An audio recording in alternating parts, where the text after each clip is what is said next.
We kick this off. The big decision. Who's gonna come out on top of the Warcraft 3 Info League, the biggest clan league in the West? It's either Global Clan or it's the Playing Ducks. We have this lineup, as you can see, 2-2 first. That is Sock and LawLiet versus KraV and Starbuck. Probably one of the best 2-2s that we can have on the entire planet, and probably also in the entire universe. Afterwards, Sock, Edo, LawLiet, Hippo, Dice, KraV, and Johnny Cage versus Starbuck. Incredible matchup coming up. And we kick things off, everybody, with the 2-2. You know the deal. If you win your match 2-0, you get 3 points for your team. If you win the match 2-1, you get 2 points for your team. If you lose the match 1-2, you get 1 point for your team. If you win no map, you get out empty, or you leave empty-handed. This is first to 8. Whoever gets 8 wins first wins W3IL. Couple of supporters here. Thank you very much, Fake Face Chan, for the 25-month resub. Remo back in jail. No, Remo's at the food table. He will join me for map number 2, of course. The W3IL Grand Final needs a dual cast. So, without further ado, this is the Grand Final and this is the kickoff. Kevzel, thank you for the sub as well. So, on the bottom left-hand side, it is the Playing Duck team, the self-proclaimed best in the world. If you look into the Twitter sphere, both are wearing CM Punk cosplays. Starbuck as the Orc, of course. Fastier Headhunter, KraV at the bottom. The 6 o'clock position here on Goldshire. A wonderful, wonderful map, if you ask me. With the Crypt Lord, of course, that is the KraV style. It will be a fast expansion. Can they hang with the best of Korea? Sock off racing as Orc with Fastier no Headhunters. And LawLiet playing human. The Koreans off racing. Was that a bit of a surprise for the Ducks? Were they expecting this? I gotta say, LawLiet's human is incredible. So just because he's off racing doesn't mean that they have a slighted chance here. Almost all races represented except Night Elf. That will make Slash very happy, I suppose. But yeah, very important to score for the Playing Ducks. 2-2. They got KraV, they got Starbuck, the two brothers together for exactly this. We all know they're great at one-on-one, but they are probably the best when it comes to 2-on-2 as well. Both players will probably try to go for a fast expansion. Sock is harassing. It is Beatles first, so no doubt that this is an expansion. You can wiggle around it. Sock, oh, maneuvering himself into a wonky situation. And what a team effort this is! With ghouls and headhunters closing this round. Two brains thinking like one big machine. And this is the TP gone in the 2-on-2. You always want to carry a TP. This is so important. And of course, at your own shop, you can't go for a town portal until tier 2. So it is on the way, but if you really want a new town portal, you gotta go here outside the map into this little pocket there on the map. And that should be a safe expansion for KraV, which is what they rely on. On the other side, LawLiet will start his expansion very soon as well. There's some poison damage, that's fine. And Sock, little bit of a blunder to start this off. Are you kidding me? Impale. Can they close this again? KraV, no. A little bit too slippery with the skeletons and the ghouls. That was a big chance to kill the hero right away and get themselves a 30-second safety. Now LawLiet trying to grind, trying to level up. Level 3 Archmage around the corner. But of course, this is not a one-way street. Harasses can go both ways. Headhunter numbers rising. Gotta be careful. Gotta operate from distance here. The grunts are pretty good. Chipping away. I like that. Chipping away with the wolf at the Fastier to put a little bit of damage on it. And always be careful with the headhunters here. Level 2 for Starbuck far earlier. There's 0 experience on Sock. And he gets a grunt as well. In defense, A tremendous start for the Ducks. We see another chain lightning, which results in another kill. Sock takes a beating here. And now he's got to be real careful. He's up against the trees. He's getting lifted up in the air. And he has no TP. And he's, oh no, surrounded. He is almost getting out, but that's the kill indeed. While Starbuck is saved. What a nice arrival of KraV leading into the hero kill. This is of course only level 1, but all the grunts are gone. It is a total disaster for Sock. A player's forces are under attack. And this seems to be utter dominance. KraV and Starbuck, oh my god, the tag team champions. They didn't come here to play. They came to dominate. And now, good luck defending this push, LawLiet. It's all on you. There's no help. Farseer is back okay. First Grunt is back okay. But the shop has been eliminated too. I think the techs are rolling indeed.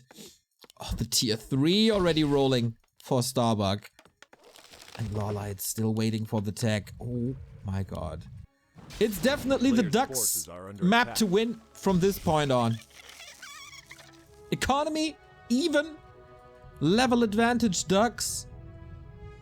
The ghouls might be a liability, but he's gonna switch them out sooner or later.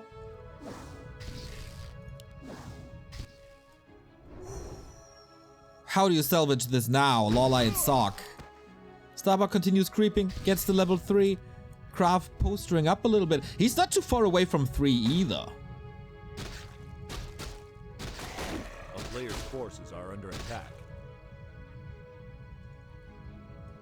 This might result in a bit of a creep jack, but I'm not too sure if if Starbuck has the TP. Or if he can fight this. With the Farseer so hurt, I think he will. Oh, Shadow Melt, nicely done. No big chance for a reveal, but now the Headhunter's on the receiving end as well. Not putting in too much damage. Ooh, Farseer. Defense Footman for LawLiet. Very, very important. Here's the scan. And now, a little bit of a problem for Starbuck. Oh, saves himself into the pocket once again while KraV is ravaging the human expansion. Archmage in trouble all of a sudden as the TC comes in with Aura, and this is the Invo Potion Force. Who's gonna TP now? Water Elementals wake up the creeps, but they have no detection. What a wonky situation on map 1 for both of the teams. Sock finally waking up, finally helping their mate. Starbuck still unwilling to go for the town portal. Too important in 2 and 2. Hectic mid-game. And now sandwich time. Starbuck still missing. Has the TP now because of the wolves. Oh, the creeps woke up. Could have done that a lot earlier and bought more time. Korea is back in the saddle. Archmage is healed back up by the Pally second hero. 3 auras now working for the Koreans. I think it's... wow. Double Torrent Totem. And tier 3. Ancestral Spirit.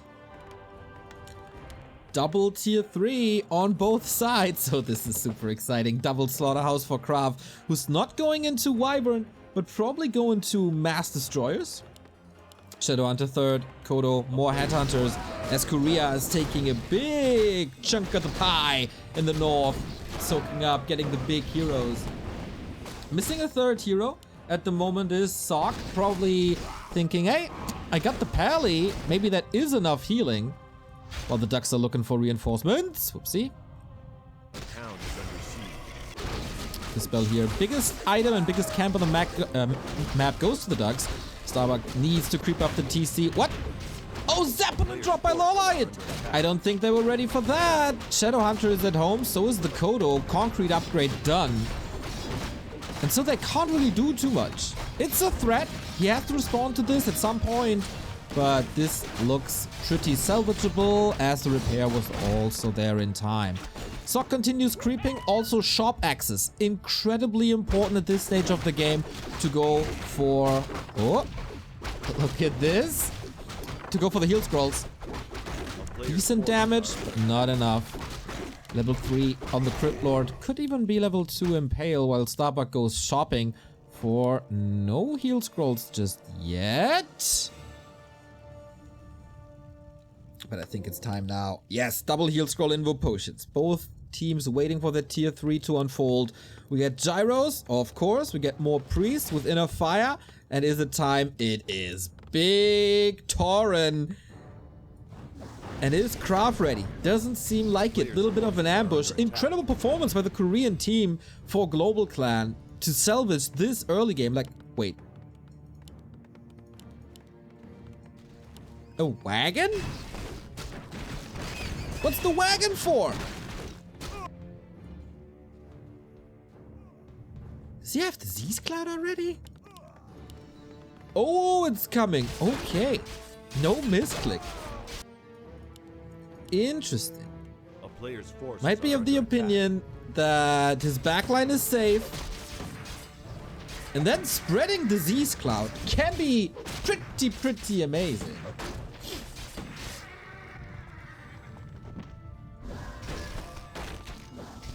Now, we got units everywhere. We got scouts everywhere. Gyro making sure that there's no expansion. This one could be a stalemate breaker. I mean, we still have a lot of gold left here on Goldshire. I mean, there's a reason why this map is called Goldshire. There's a lot of gold.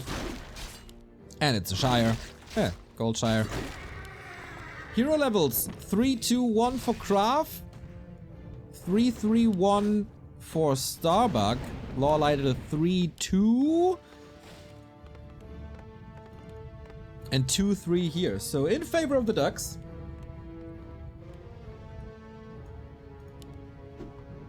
When is the big clash happening?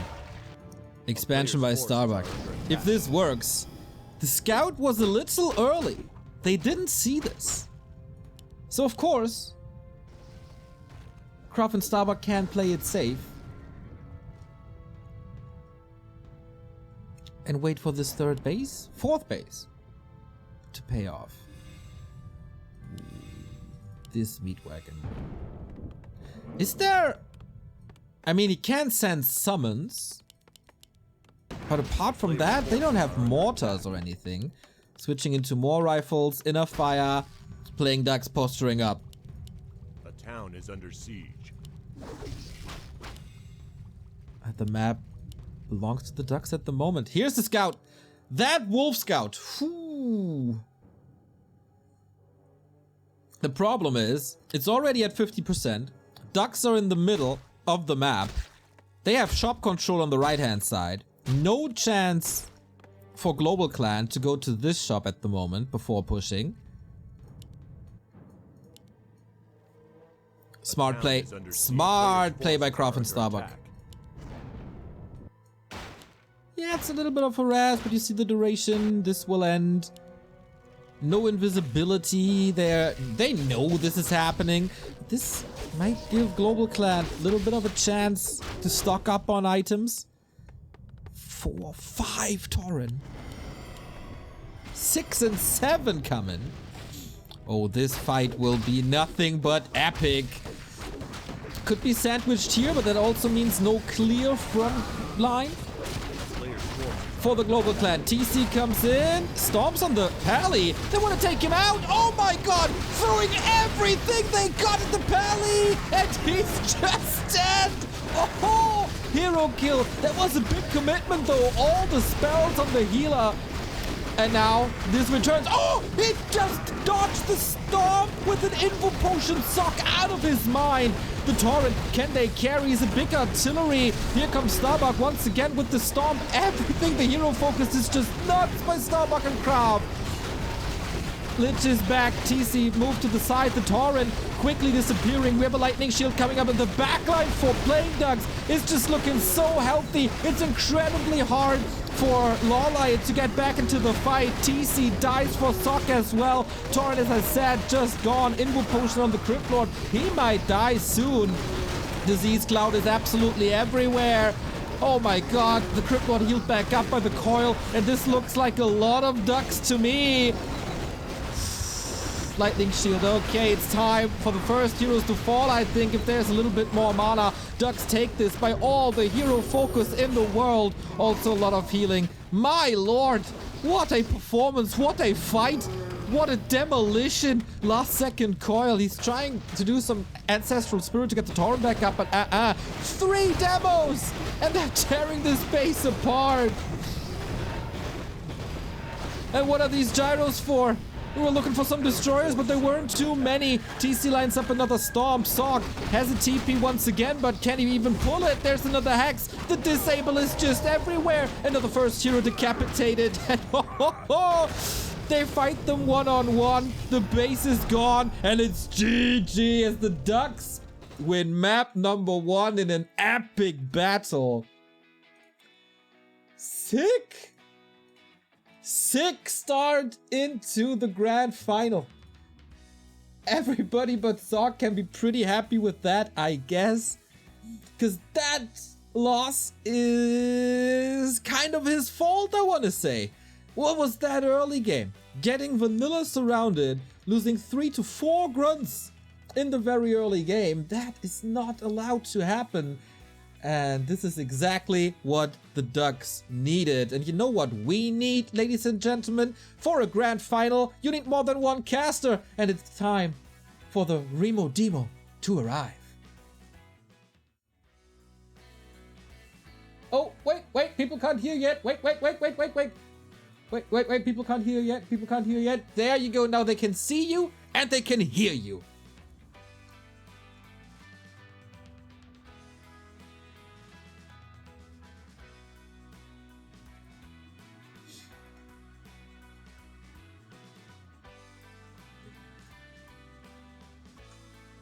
Wait, people still can't hear you. For some reason, people still can't hear you. Do you have Ninja sound disabled? Yeah, right? Ah, okay. Then that is... that's the reason then. Discord, remote demo. Now people can hear you. There we go. Yeah, 2v2 starting us off today with the War3 Info League finals. We saw the Playing Ducks recently. We saw them in the semifinals looked really good, and here also starting off nice today. Starbuck and KraV, they just keep on delivering. Super sick performance. Like, they played it so well defensively. It's a nice combo to be playing defensively with Crypt Lord Ghouls. Very, very powerful in the beginning. But what was Sock's harass? You probably didn't see it, but No. yeah, losing Farsia, losing 3 grunts, that is not allowed to happen. And at that point, they were at a big disadvantage. So, very, very hard to recover. They made it close in the end, but man, what a force this fight was at the end. Super sick, dude. I thought the Torrents were going to be better, but they didn't look so good. They need a buff, dude. I'm telling you. You know, I thought they were in the mid game, sort of. There were still a lot of ghouls around. I was thinking, like, oh, if the ghouls run into the Torrents, dude, it's gonna be sick. But the ghouls, they were kind of somewhere else. I don't know where they went. And against the A-bombs, they didn't do too well. Yeah, I'm still missing that Torrent victory. I mean, you're in charge. You're gonna screw the numbers a little bit, and then a Torrent OP. But isn't it amazing? The state of 2-2 that we had 4 players all going for tier 3, and we got rid of these mass tier 1 early timing pushes at tier 2 rush 2-2s. We need everything the Warcraft races have to offer, and you get that at tier 3, and if you multiply that by 4, that's a lot of action, and that's how I love my 2-2. Hell yeah. How about some chims and frostworms next? I'd be down for that as well. I remember when I was casting some 4v4 games, we actually saw quite a few frostworms there, but maybe not so much here. KraV again going with the Crypt Lord looking good. This is how he defeated Chimiko 2-0 in the semifinals. Let's not forget. That was pretty epic. Yes, and a Dreadlord. We had a Crypt Lord and a Dreadlord there. Yeah, that was cool. So we did the map picks and bans. The next 2-2 is starting in a second. That gives us the 1 minute we need to give another shout out out to the sponsor of W3IL. We are with Micrologic for this entire tournament. Lasted quite a few weeks, $1,000 into the prize pool thanks to Micrologic. If you're in the IT department and in Canada or willing to move to Canada, Micrologic might be your new employee. They're one of the leading IT solution providers in the country and they're looking for more people. And if you're skilled or willing to learn a lot and be willing to join them, sign up. They have a apply now on their homepage, which is micrologic.ca. So if you're from Canadiana land, as Carson calls it, this might be your new employer.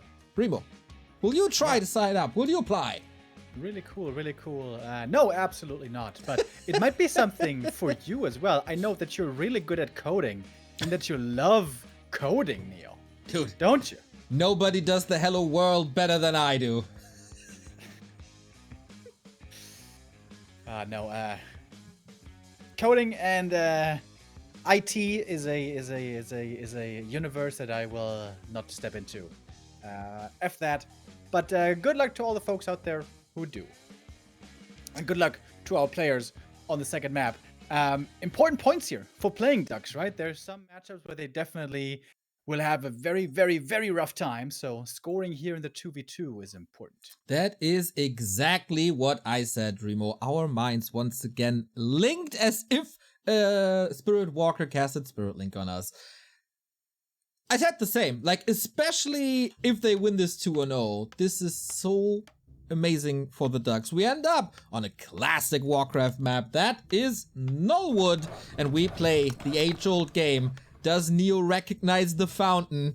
And we zoom in, and oh my god, my screen is real dirty. I'm tempted to say that this is purple, so this is a mana fountain? Sure about that? No. You sure about that? No. But I think the lights are more purple than blue. Yeah, it is mana indeed. Ba-bam! I'm the king of the fountains. Nice. And that is always what an undead especially loves to see. If you got a Crypt Lord, if you got a DK Lich, this could be super strong in the late game. Triple hero, all that stuff. But it might take a while to get to triple hero. KraV normally a player who loves fast expanding, doesn't he? Oh, yeah, it's a little tricky to do that on Nullwood, and maybe that is why Global Clan is picking this map. Depending on the starting positions, of course, we have 6 start positions here, and not too easy to expand. First of all, I think Sark has to clean up his early game. The rest seemed fine. It's also not too easy to expand for LawLiet, but he has pretty much the perfect natural expansion right in front of both of their bases. Not too perfect for the playing Ducks. You see it here at the natural expansion of LawLiet. There's a tree around the gold mine. Here at the naturals, I mean, you could go to the expansion in front of KraV's base, but it's kind of approachable from Sock's side. If you opt for the base in front of Starbuck's main, that is wide open for attacks. Yeah, I would imagine they're gonna go towards well, the closest of KraV's and try to expand there. Could be a double export play here. Once again, absolutely. By the way, why is LawLiet playing human and Sock playing orc? Yeah, I'm not too sure. I didn't cast too many Global Clan matches before. Maybe, like, a lot of folks say that Night Elf is not really good in 2-on-2 anymore, despite the past 15 years or something. So maybe that's why they're switching it up. But oh my god, this is a brutal early game. LawLiet trying to go for the mercenary camp to get some dispel, but Starbuck finds him. Already 2 kills on the peasants. It's gonna be painful. You certainly don't want to lose this Shadow Priest, and he's able to save it. Gets off the next abolish. Okay, only 1 wolf left. Important last hit. And LawLiet gets it. That was very important. Got the circlet as well. Ridiculously small item from this camp, but that's Nullwood for you. Yes. A little outdated maybe, but it's also 3 peasants down. Well, 4 maybe? 2 were denied, I think. In the meantime, Sock with a Blade Master this game. And triple circlet. Yes, okay. That's Nullwood for you, Remo. I guess so. He bought 2 of them. This was really expensive. Is he going for 6 circlets? That would be kind of funny. He's already got the Crown of Kings, basically. Yep. And boots. What is going on? Can you take a look at the calendar? Is it like 2006? That's exactly how Sting and Ghost and these folks were playing it back then. Anyway, A town is under siege. this 2-on-2 is all over the place. It's in the north, it's in the west, in the east, it's in the south. Very hard to follow as a cameraman. Starbuck, by the way, stealing the Berserker away. Not bad. Little foreshadowing for the tier 3 org. But no expansion for Global Clan. And a safe expansion for Players' KraV. forces are under attack. Yeah, it's really a great early game here for the Ducks so far. Blade Master with the boots can chase pretty well, but he's also very hurt. He went creeping without a shop.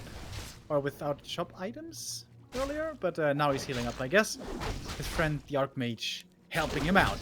But we have a big ghoul flood heading in towards the main base. Oh, these burrows could be in trouble.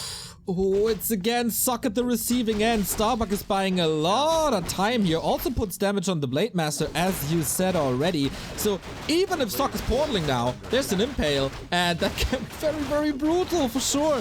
All the peons try to repair, all the ghouls and beetles try to wreck these burrows. He was able to start the Shadow Hunter at the very last split second. So second hero will be out, which is probably what this attack is targeting towards. But if you're hoping for Raiders and Spirit Walkers, etc., not happening. KraV just demolishes Sock. Oh, this is so painful. The Blade Master also has to be kind of careful. There's going to be an impale in a moment. There's just a lot of mana sitting still left. But I guess the Blade's strong enough. These triple circuits are pretty good. The Blade's about to get level 3, but man, this is... Misses the impale after the went of mana stealing. That was incredibly close.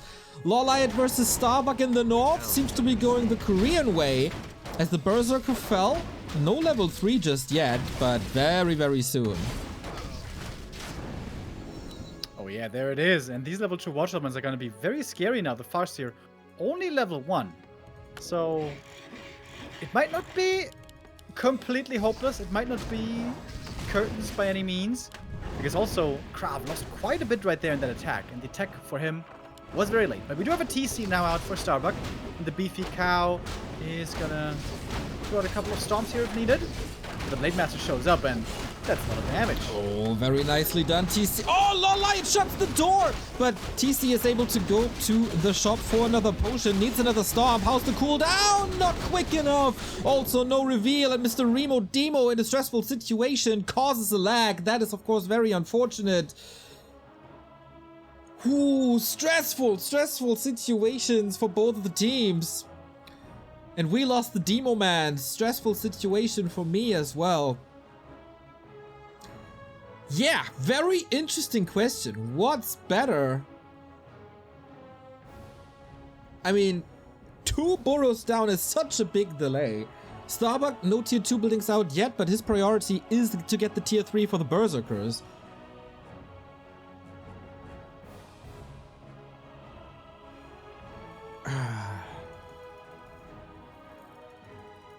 Drop. Okay, instantly gone. So who can salvage this better? Pure hero focus as the counter to the hero focus we've seen on game 1! And that's a double kill indeed. But good news here with only level 2 heroes. He can get them back in around 40 seconds. And the expo is still running. Sock trying to salvage this. Still more or less supply blocked. A player's forces are under attack. At 28. It's all about LawLiet.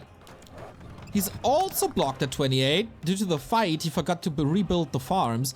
It is a decent moment for Starbuck and KraV to recover. We have a very different game this time, as we have Shaman involved with Purge and Bloodlust soon. And KraV rebuilding the altar that he sold for the 2-2, for the second phase.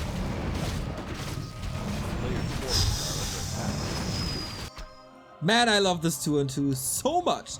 KraV leveling up. Maybe he's responsible for some harasses to get the Blade Master out of his face now. Who really has to be careful to not get stormed right away. And as you can see, both heroes for Starbuck soon to be back. Level lead clearly with Global Clan. As we have a new sub, Kefka time! Thank you for the 33-month GLHF. Guess that goes for the caster team as well as the teams here fighting for the championship. And what a timing by KraV! Is it enough to delay the bestiary? It's just one bestiary, but that prevents masses and that delays timings. And time is of the essence for playing Dugs. As LawLiet and KraV, LawLiet and Soccer mustering up an attack. They can portal here. Blademaster again, pretty hurt. Do they even have town portals left? Yes, they did. And KraV finds the human army, or is the human army fighting KraV? I think it's rather the other way. He did what he came for, to delay the tier 2 buildings, buy some time for Starbuck to level up, otherwise his heroes are way too fragile. And now KraV. Oh, careful KraV! He has a TP, might be forced to using it, but no. Oh my god, Starbuck jumping right on top of Sock, or at least trying to. Big fight brewing. What's Sock's grunts doing here? One is down already, and two are trapped. KraV identifying this weakness of the positioning by Sock in a heartbeat. Has to refocus a little bit here though. Big heal potion for the Crypt Lord as well. TC comes in onto the Shadowhunter. KraV with the surround. Man, these team surrounds by the Ducks are really impressive. One combined brain. Here's the heal potion. Last second before the Hex. Otherwise the Crypt Lord would have fallen. Can still go for the TP for the repositioning. Shadowhunter for Starbuck is arriving as well. That also means the tier 3. Ghouls are falling, but there the cannon fodder. You throw them into the breach and you buy time for the headhunters to do the necessary damage. The hero focus for Global Clan isn't working. Ducks know exactly what to do against it, and once again Starbuck's backline is the key to this fight.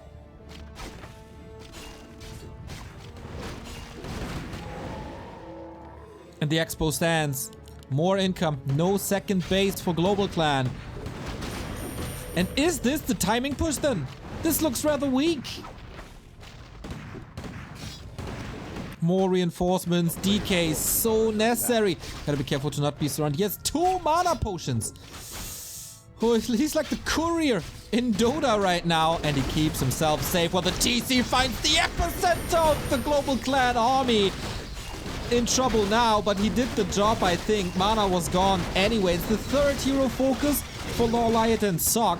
Is it enough though? Finally, mana potion passed. And now there's no blocker line anymore.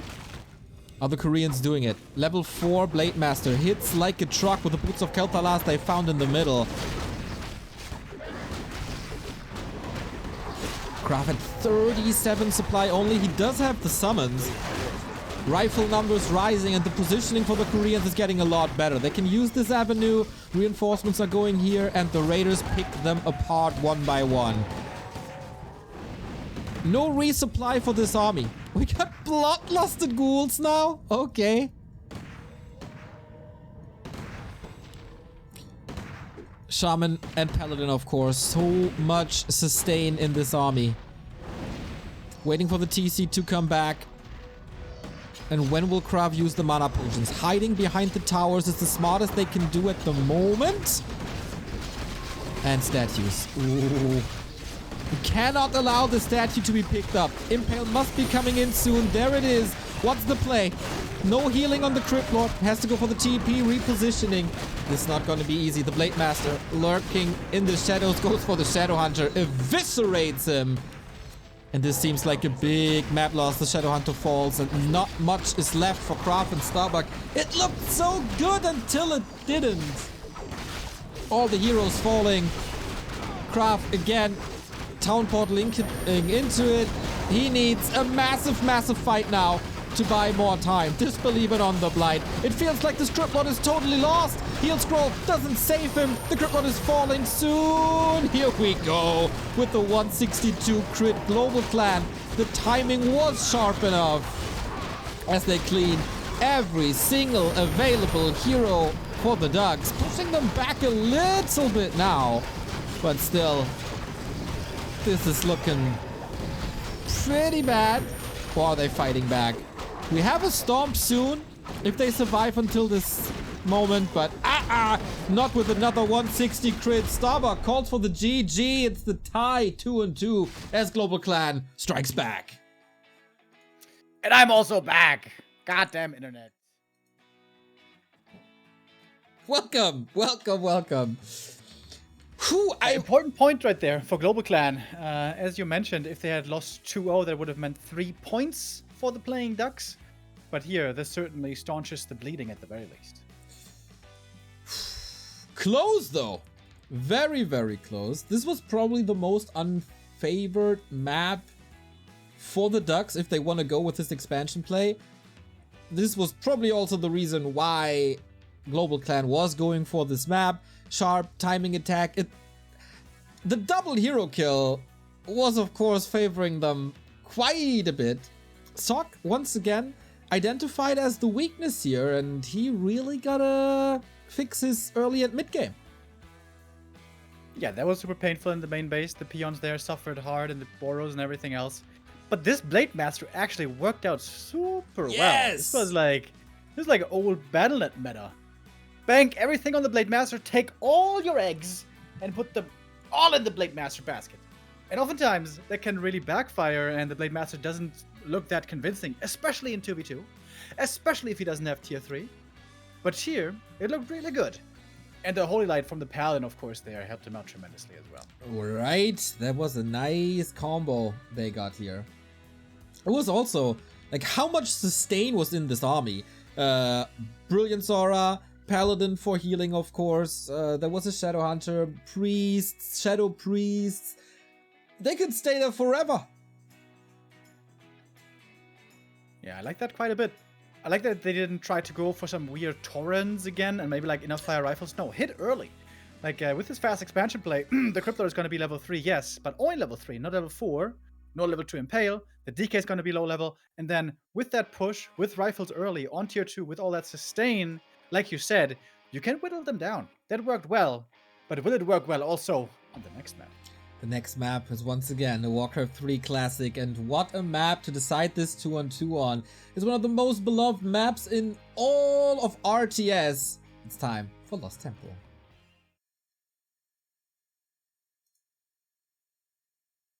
And the Ducks were hoping that KraV was going to be getting the good spawn with his expansion between the two, and they get it. Win the coin flip, perfect expansion position for KraV, and LawLiet, as the human, does not have the good expo positioning. This is a bit unfortunate for the Global Clan. Exactly. I mean, you can still run around and expand then, but it's valuable time. Or you risk an unfavorable position for the human expansion. I guess they can be a little happy that they have an Orc mirror on the left-hand side. Then Sock might be a little safer than before.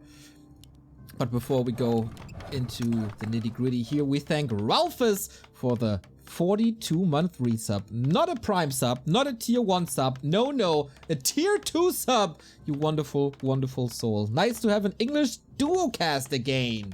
Less than 3. Nice to have you by our side for such a long time. Same goes for Goody Swee, who's gifting a sub. Thank you guys for the support. Thank you very much indeed. Remo, yeah! Oh! Yeah! Oh! Yeah! It's a Dreadlord. That's the Dreadlord. That's Oh a my PogChamp. Oh my god. Maybe LawLiet and Sock should call Chemico for some advice. This is as old school as it gets. Dreadlord expansion on Lost Temple. And this is not the first time we see a Dreadlord in 2-on-2. Remember WGTL when Infi and TH were playing Dreadlord a lot? If this man reaches level 5 and of course level 6 and beyond, he's a one-man army. Yeah, the Dreadlord has really weird power spikes. He's good on level 1 for sleep surrounds to ensure surrounds and get the expo up, and he's super strong on 5 and 6. And everything in between is really bad. So that's the art with the Dreadlord, bridging those moments of weakness. But yeah, if you get to 5, level 3 carrion spawn 200 damage. It's no joke. And of course, big Aura 2, one of the best ultimates in the entire game. Very slow though. No summons, so no beetle harass. This is a lot more fragile than it was before. Starbuck sticks to his gun. No, actually not. He's switching his game up as well. Grunt into Headhunters. Which makes sense on Lost Temple. If you want to clean out the temple, normal damage is very good. It's a little faster. It will be contested most of the time. Good start for Starbuck.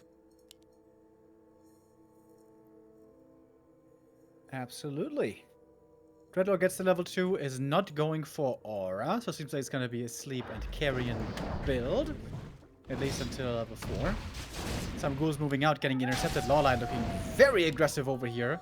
Thinking about pushing into the undead base. KraV is expecting the human to be fast expanding, but that's not the case. The Nerub Tower is up. That will be a big help.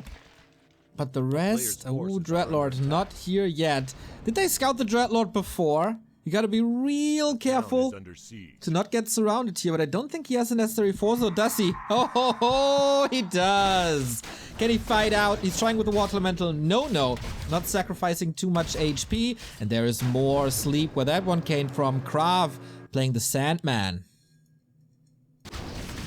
The Archmage, by the way, TP'd into the waiting arms of Starbuck with a block. Can he get this kill? This would be crazy, but the Archmage is pretty fast. He does get away.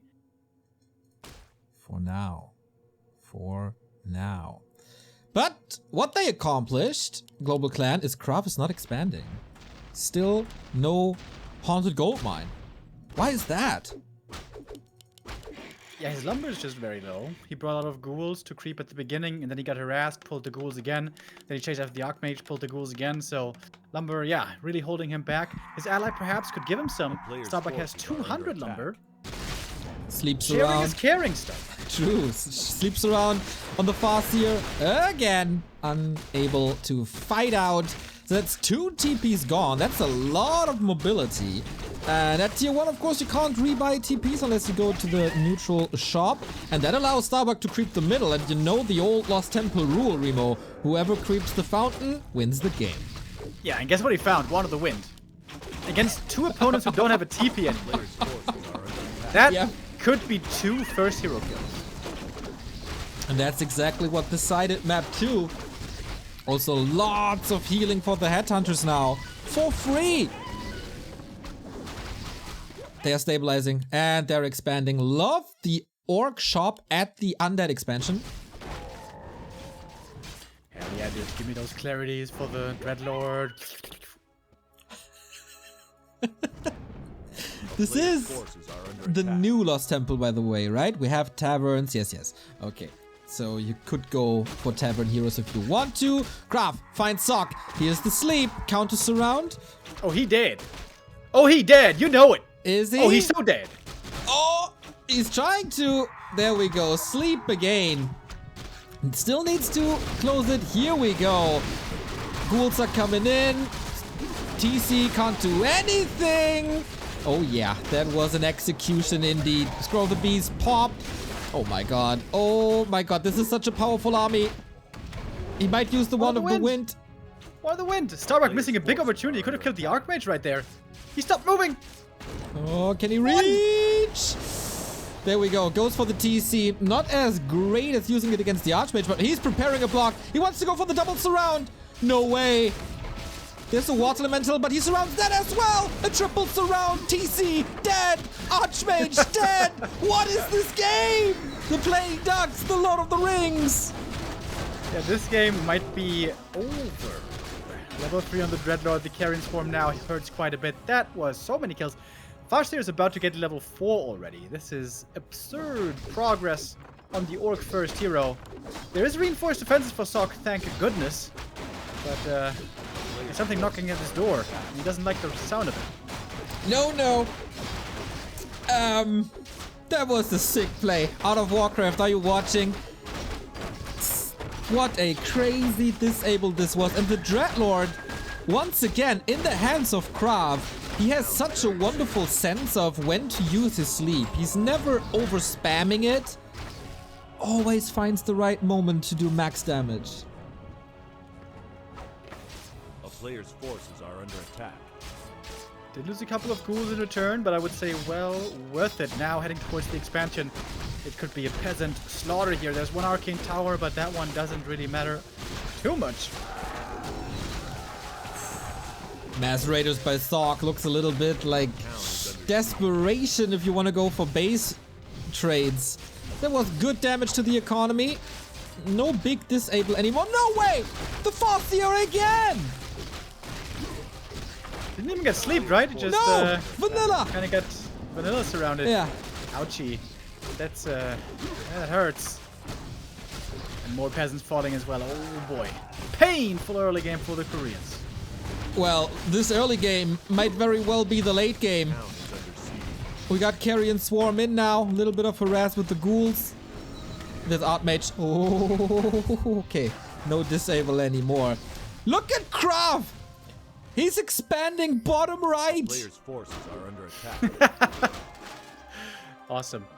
Hell yeah, dude. Let's do it.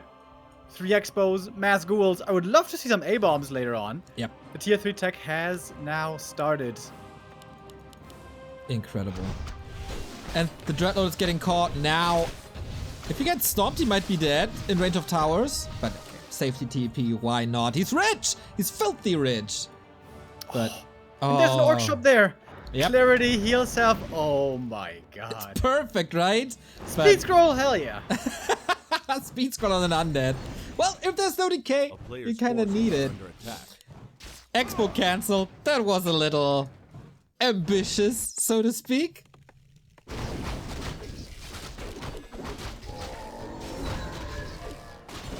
But yeah, And I it's gotta such a say, KraV thing. Koreans are recovering pretty well considering how much of a beating they just took. They still don't have the biggest army, but they have a somewhat, you know, present army. While LawLiet is going Expo, Mass Towers, A player's Tier 3. forces are under attack. He's got like no units. Okay, are they going air? Ooh, that is a fragile human army right there. They get both red spots here. Do they though? I think so. Ducks do. Yeah, the ducks do. Yeah, Sock and LawLiet looking for some Zeppelin shenanigans. Oh, but KraV super quick with the gargoyle. I Player's saw this forces coming. are under attack. KraV's on steroids this week. Whatever he took last Friday, give me more. Almost a perfect week for him. Zeppelin by Sock as well, trying to go for the base race, but Starbuck is well aware. Talisman again. He saw this coming. Miles ahead. But okay, red spot on the bottom right goes to the global clan. They even things out. Oh, now how did the Zeppelin crash? Creeps? Justify the means. Ah, justify the means. Got a TP though, right? Yeah, Sock got a TP. He could get out. And LawLiet got the item in the end from the red. It was a wonderful one. Legion Doomhorn. Oh, the shredder, the shredder, the shredder. No, no, no, no, no, no. Oh! Carrion Swarm works against mechanical units. My pleasure, KraV. A player's forces are under attack. Wait a second. What's happening here? Holy Light? Okay, but can he save both? Oh! The statue! Oh! Not enough damage! No! Shades of Happy vs. LawLiet Twisted Meadows. Remo Demo Man! He's gone again. What? The duck. Oh, what a game! Oh, what a game! What a series! What a clan war already! Remo's the new Babs, indeed. Indeed. Maybe he didn't pay his bills or just parts of it. Destroying the integrity of our game. True! How can you do this to us? Oh, Starbuck as well. It is the server Russian Central, so there are quite some hiccups. Maybe Remo saved Starbuck. player's forces are under attack. Demo Man will lose the... or will not see the decision in the 2-on-2. Who claims the second point, which is 25% of the points you need. And here we go. Raider attack. Should be Shockwave, I assume. Yes, there is. And now we got an Orc Mirror here on the left-hand side. This is Chain Lightning, Storm, Sock. You can't afford to lose too much here. You don't really have an expansion. You gotta be fed by LawLiet. The repair is still working here. Uh-oh. Chain Lightning still repairing. If this is Chain Lightning level 2, he eviscerates all the peons. He can't get the Great Hall. What a defense by Starbuck. But also, can't he go for the peons earlier? Perfect threshold. And now, slowly but steady, we are reaching dangerous, dangerous Dreadlord territory. Level 5 is where he shines. They go Fiends. They're not going mass A-bombs. Same as Remo. Would have loved to see that. But maybe the counter with slow is too crazy. So we get 1, 2, 3, 4, 5 bases versus 4 soon. How do you counter this? As Team Korea, the levels are so low.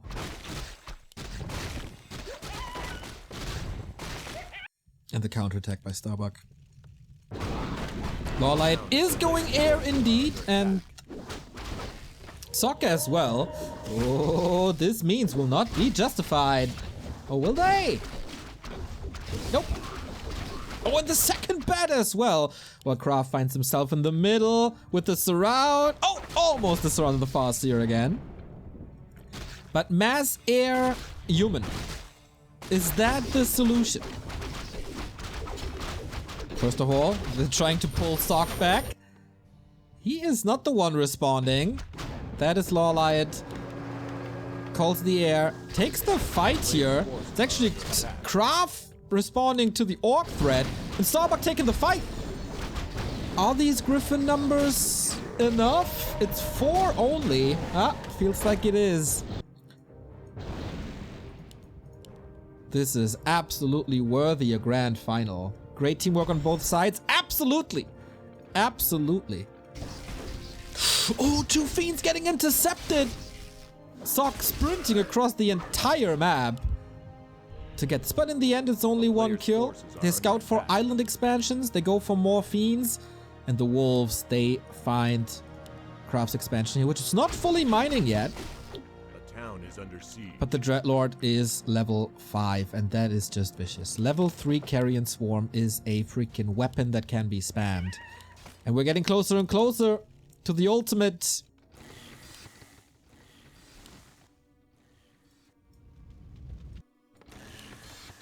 Blacksmith for upgrades. LawLiet loves them upgrades. Summon scouts, summon attacks everywhere. Just a little bit though. And Sock, so determined to get rid of this army. Oh, but KraV finds LawLiet, probably not responding here this time. Nice sleep to prevent the Holy Light. That is 1 Griffin gone. And you need them in critical mass. Otherwise, Griffins, I don't want to say they suck, but they're not that efficient. Now Starbuck is the one defending in an Orc Mirror on the left-hand side. More and more experience. We're 25% away there. The Wolf Harass will soon be stopped, I guess. And there's the sandwich. Forcing a TP, probably. Sleep on the TC. Yeah. Immediate town portal. Nice back and forth. Nice pendulum attacks. How many scrolls have we seen this game? It's pretty amazing. But now KraV needs to respond to this Griffin threat. It's 6 of them. Player's forces are under attack. And the Fiends again walking into the human army. But sometimes counter-aggression is the best defense. And it is a combined attack by KraV and Starbuck onto LawLiet's first expansion. But also Sock. Okay, we're off to an all-out base race now. He might lose the tier 3, but is that really so bad? Not too sure. KraV is here to respond in the safety of his base, looking good. But what about Starbuck? He is not responding to this at all. Rather trade this base, but LawLiet Oh, risky TP. About to get the Shadow Hunter. Needs a TP now. Ah, Invo Potion. Okay. Very, very safe position for the level 5 Fast. He did this well. But it's 2 bases versus... No. Oh, wait. LawLiet lost the base. Starbuck lost the base. It's KraV with 800 gold. Temple of the Damned. Anti-magic coming. He can feed his orc brother. It's only 3 bases left for the Koreans of Global Clan. Would love to see a defense upgrade. Justify the means as he catches more units here. That was 3, I think. But Sok, you don't really want to fight this. Especially against this level 5. You don't want to feed the Dreadlord. We're getting close to the ultimate Infernal. We all know how strong it is. Good scout on the upper right hand side, but a little too early. As LawLiet is going there now. The scout was appearing 20 seconds earlier, I think. Dude, mass teleport would be such a game-winning ultimate. But they just want to break KraV's base. Banshees are coming. Once again, combined attack versus Sok.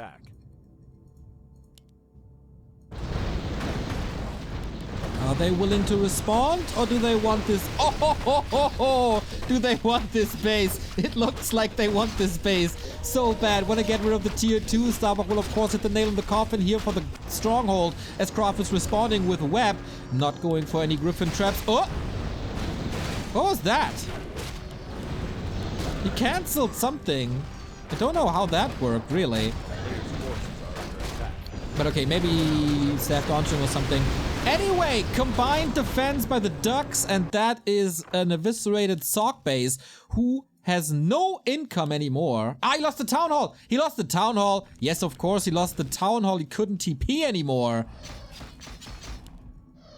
And then he had to fix it by portaling to another location. That was too late, and I think the Ducks are getting more and more and more ahead with this game. Starbuck going for another expansion. Sok has, as I said, no income. The Dreadlord is just inches away from level 6. And LawLiet just in good old Infi fashion, towering this up. Sok again, expanding twice now as the main bases are about to collapse. We haven't seen the red spots yet. This is something that I would love, but then you give up map control. You give your opponent too much time. And KraV, it was actually quite important to hold the Black Citadel because now he can go for anti-magic. And that is so good against Stormbolt, Holy Light, Griffin attacks, everything. A player's forces are under attack. Levels are so crazy A town is for under siege. the Ducks. Let's go. KraV is losing this base. Maybe. It's not even that important.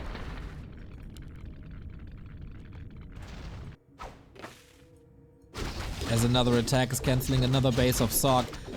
Sok is not having a good time today. Not at all. They see this attack coming. They can portal if they want to. The Dreadlord fell! What did I miss here? Didn't expect that. I thought LawLiet would just be running away and portaling away. That is of course super expensive. And KraV now, without a hero. Starbuck might have to abandon this attack, but he got both of the bases gone. So the trade might actually be worth it. DK is back. They're under heavy fire here. KraV nicely positioning. Oh my god, this is such a nice play. Positioning a necropolis further to the north so he can sandwich and get rid of the delay or the retreat. What a sick game. Mal'Ganis suddenly Mal'Ganis. Zabi. Shout out to Zabi. Here's the TP, but there's not too much anti-air. But the dust settles. Oh my god. How far are we in this match? A player's forces I got are no under clue. attack. I got no clue anymore. Everything could happen at any given time. Everyone is fighting tooth and nails. Starbucks main 440. Sok once again trying to double expand. LawLiet still mining from 2 bases. The main expired. is under siege. But they are ready. Oh, the fastest crab in the world! Is this worth a grand final Players' or forces are under attack. what?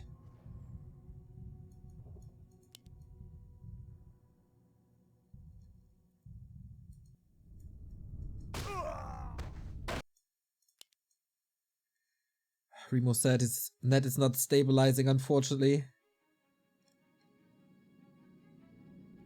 A Sending town is him under siege. sad face. Sad, teary-eyed face. But okay, Dreadlord is back. And now, can he farm the Players' Griffins? forces are under attack. Now Adept is ready. Anti-magic is there. And yeah, Starbuck is giving up this base. The Korean's so aggressive now. 6 save on the Destro. Oh, the Dreadlord died with this infantry. That's pretty insane, actually.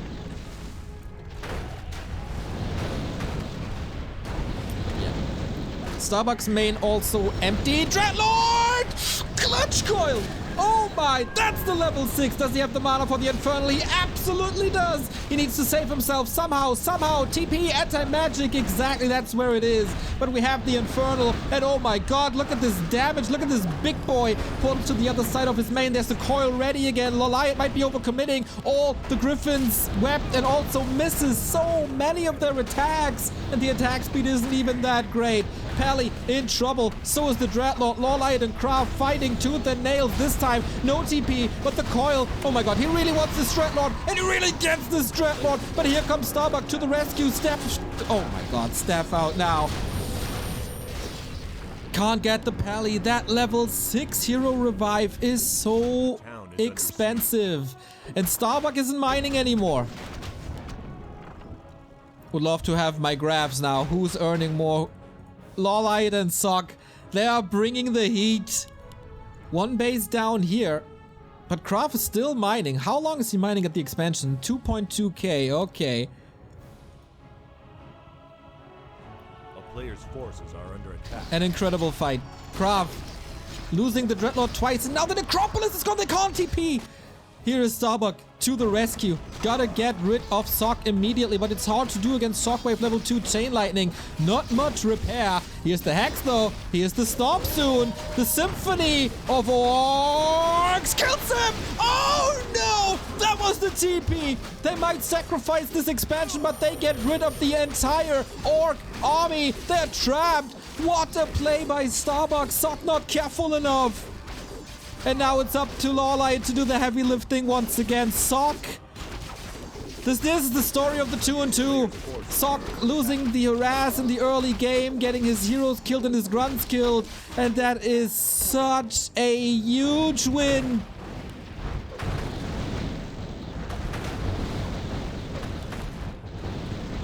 And KraV is back home. Dreadlord is back as well. Starbuck portaling home. They want to close this out. How's the disable? They have auras now. They want to end this. Starbuck still not mining. 2 bases for the Ducks.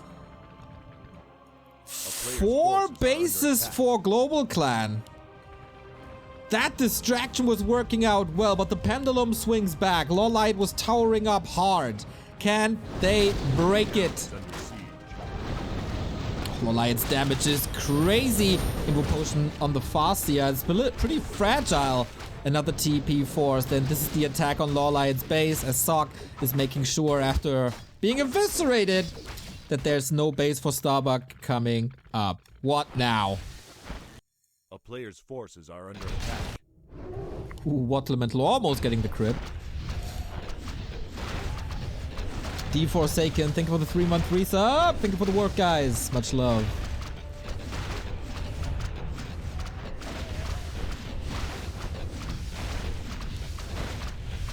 Dreadlord, pretty decent tank. Town is under siege. But the base is once again under attack. 1 base for the Ducks. A player's forces are And that under one will be... attack. Oh, cancelled again, right on time. The longer the game goes, the better it is for Global Clan. Army-wise, the Ducks are better. They have the ultimate. They have the ultimate undead late game army. They still have a decent Starbuck army with 37 supply. But they just can't get back. They're overwhelmed by the Griffins. The Griffins might be winning this game. A player's forces are under attack. No. Okay, TP for LawLiet on the Mountain King of all heroes. Acolytes move to the side. Fight continues here. Their pendulum. This is so nice for the Griffins. To swing back between this base and this base. There's almost no distance and they do so much damage. And now they tower up. Oh my. You don't want to give up this game when you have an army like this. It's 100 supply.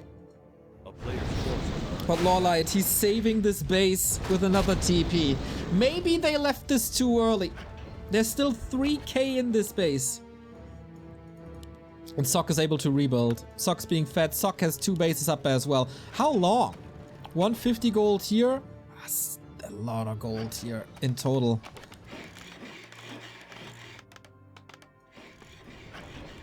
Ducks are just outmined. Very, very little resources. They gotta own a fight. And that's up to KraV. It's all up to KraV.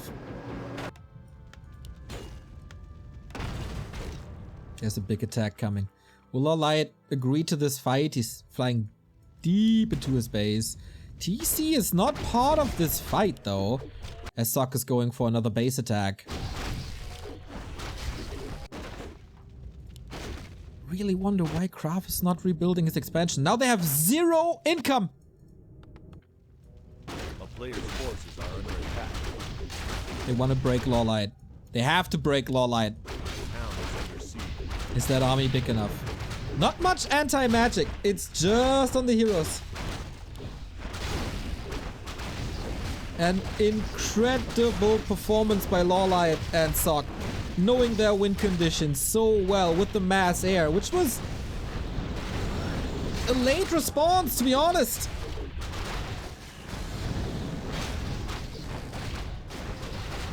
A player's Oh, this is the Russia Central spike.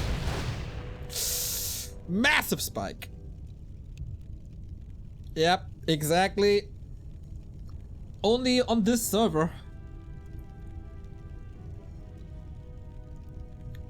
But hopefully that was the last one.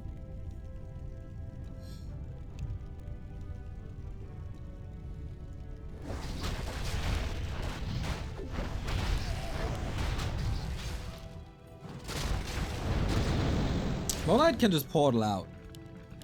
No! Oh yeah, he can. This is the one fight! That is over now, okay. Portal out. Shredder's still here. The tier 3 is gone, so no more Griffins for LawLiet. A player's forces are And I under think attack. that was the key to this attack. Get rid of the tech. He can build Dragonhawks, can't build Griffins. And still 3 bases, soon to be 4 bases.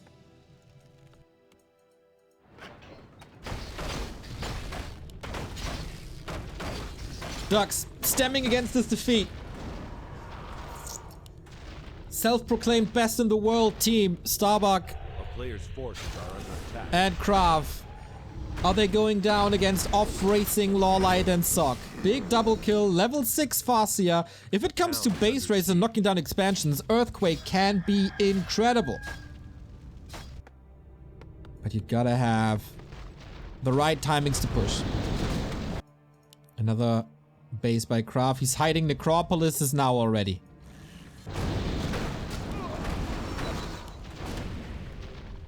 Always worried that they're not having a town portal, but they do. Finding Sock. Carrion Swarm again. What a weapon this is. Sleep on the TC. Oh, can he trade? Goes for the town portal. That was expensive. He cleans up LawLiet here as well. Who has to portal back. But they can rely on their bank. KraV has the gold for an expansion. This base is not mining. Should probably go for it. A player's forces are under attack.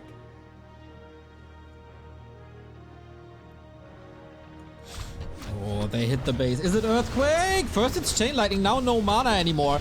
Do they fight into all these towers? Really?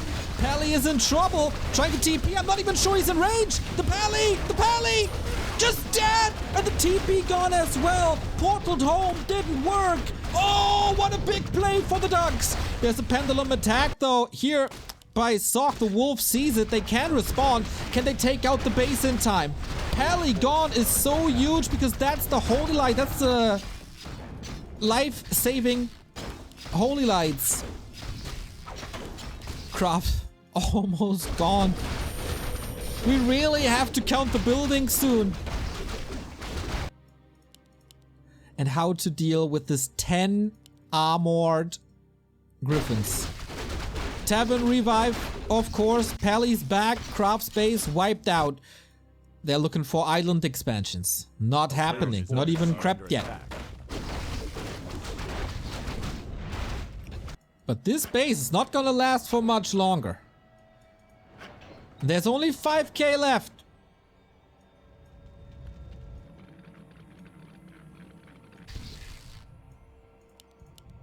But KraV's base is completely gone. They don't know about this necropolis yet. In this attack, there's no infernal anymore. A town is under forces are under attack. We're at a stage where we're hiding buildings. How much gold is left? A little bit for Starbuck. 375.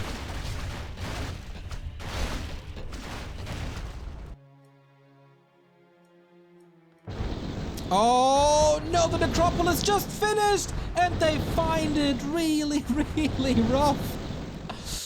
Oh, that hurt. Level 7 Dreadlord.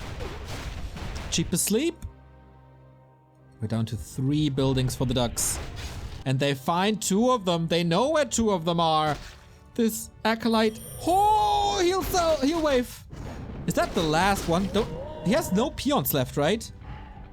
Oh my god, he does not. A town is under siege. That's the one Acolyte. Spikes again.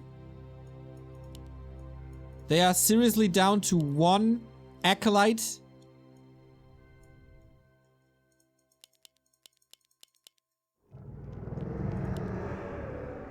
And 2 buildings.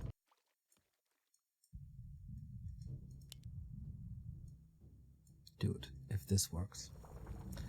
LawLiet was on the receiving end of Burrowed Fiends in the DreamHack Grand Final, biggest Warcraft tournament of them all. If he... A player's forces are Oh, the Bat Rider is smart to not use the combined Griffin army. Reveal? But yeah, you have to reveal the Fiend Trap. But he knows now. What's the work account? Oh, work account is great for Sock. Going to the islands now.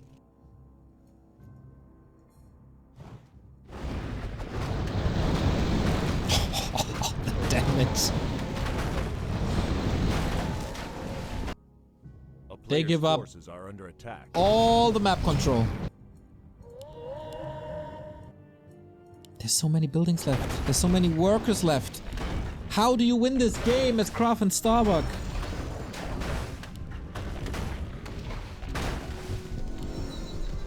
Scepter of Avarice.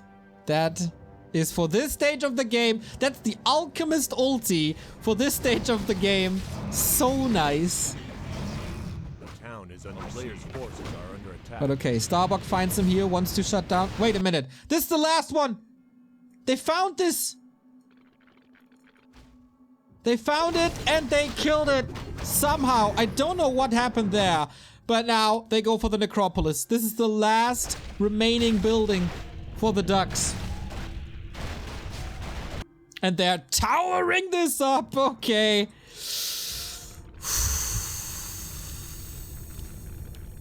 Can they hatch this egg? They need to respond. They need to respond now. Ah, or build a new necropolis. But they do both. Too late though. A town is LawLiet under and the siege. Griffins. It's LawLiet and the Griffins winning this 2-on-2. Oh, misses the stomp. Yeah, this is of course exhausting. You're not playing flawless anymore. But they hold on to this. Sock expanding here now. This gold mine, 2,500. 1,800 gold for LawLiet.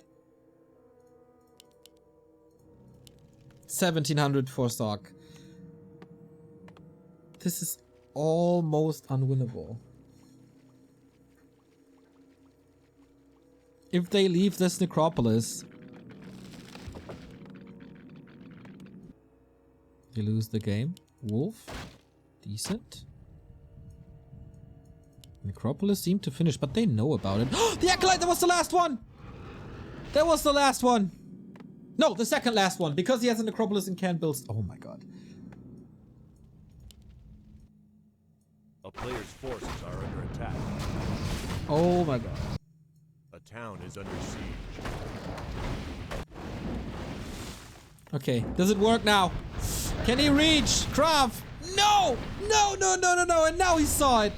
Now, he can scan, right? He can just send something to the lab and scan.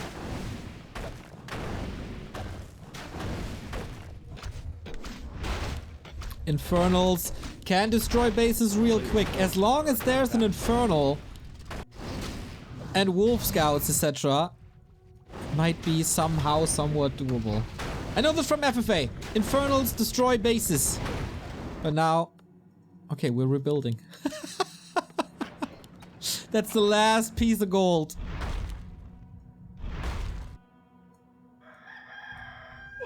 A town is under siege. Sokka's investing. He has tier 3 now. Is he going for Player's burning forces oil? are under attack. Wouldn't even be too bad. Buru Rush! Shabbat Shalom! Good morning. Hope you had a nice day basking in the glory of your victory in GNL yesterday. And I think the Koreans have enough. They wanna fight now. Fiends are coming in. Only 2 webs. It's not perfect.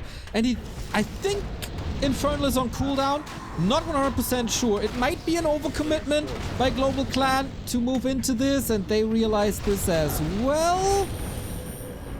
And there was a Griffin gone. Did he tech again? No. And all of a sudden, we have 1 mining base which only has 1,000 left. If the Ducks play this well, they can win this.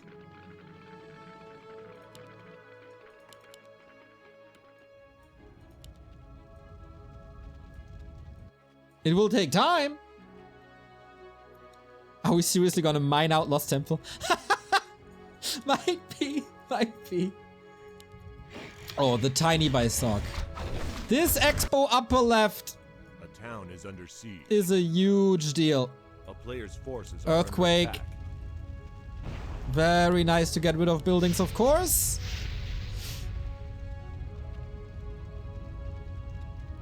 Didn't fully hit the Great Hall, but now it did. Intercepting LawLiet. But the big Griffin army. Oh no! 3 Necropoli. This is the lifeline. This is all they got.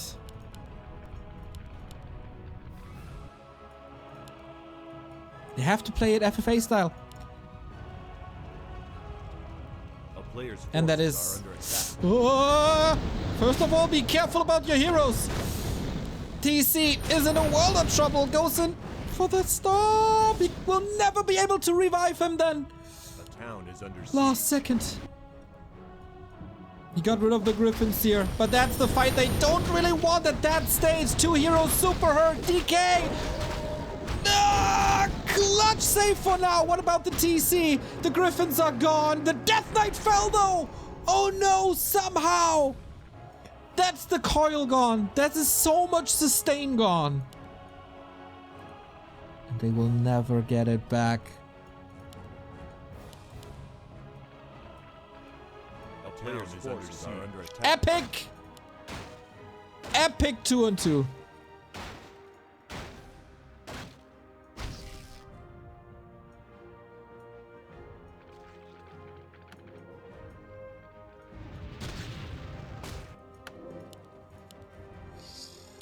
LawLiet back down to 56 supply.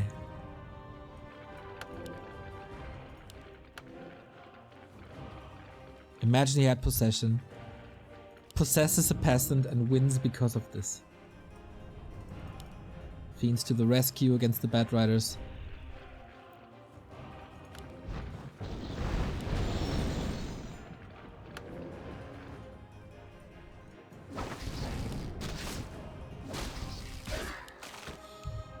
GG! They call it! No chance anymore! Oh my god, what a game! Global Clan takes the 2-2. 2-1. It was nothing but epic. 43 minute, nothing but a war in the twos. And that might be already the deciding point. That is 25% of the job done. And where did this game go wrong? I think there were so many moments that could have gone either way. Wonderful performance by both of the teams. Just brought the beauty of 2-2 into this best of 3 series. On map 1, excellent tier 3 shenanigans. On map 2, a clutch and precise push by Global Clan. And on map 3, I mean, how do you even describe this? Wong, thank you for the 31-month resub. Epic 1 hour 20 minute best of 3. Global Clan gets out victorious. Was that already the key for the championship, or can the Ducks strike back? Some underdogs have to perform now, and one of them is certainly Ito. He's up against Sock, who didn't play his best off race today, but yeah, we'll start the one-on-one section of this grand final after a little break. But okay, we're moving on to the one-on-ones. Heartbreaking moments for the Ducks. They almost had this game, but then LawLiet showed up with all the Griffins in the world and they won the base race with ultimates in the end. Now, Ducks up against the wall. That's for sure. We got a human versus undead coming up. Ito is not your typical undead, that is for sure. He's grinding his heart out currently. And is playing very, very well. Also in Meisterschaft, he threatened X-Lord in a mirror match. Wasn't that easy. Sock is back to his main race. And now, can Ito score a point? They gotta carry this clan war into the stage where KraV and Starbuck are the players in the one-on-one. So that they gotta score a point. Ito or Hippo gotta score a point. Otherwise, this match is over and Global Clan is your new champion. And Ito, probably bringing the tricks. Northern Isles it is. Buggy Warcraft, there's no Merc camp, but I see a Merc. What the? Ito's Warcraft is seriously screwed for some reason. So, can the Ducks recover? Archmage opener into expansion, and he will face a Crypt Lord. Crypt Lord Ghouls with the 6th Acolyte. Is this a counter expansion? Is this a super aggressive push? Ito's gotta bring his A game.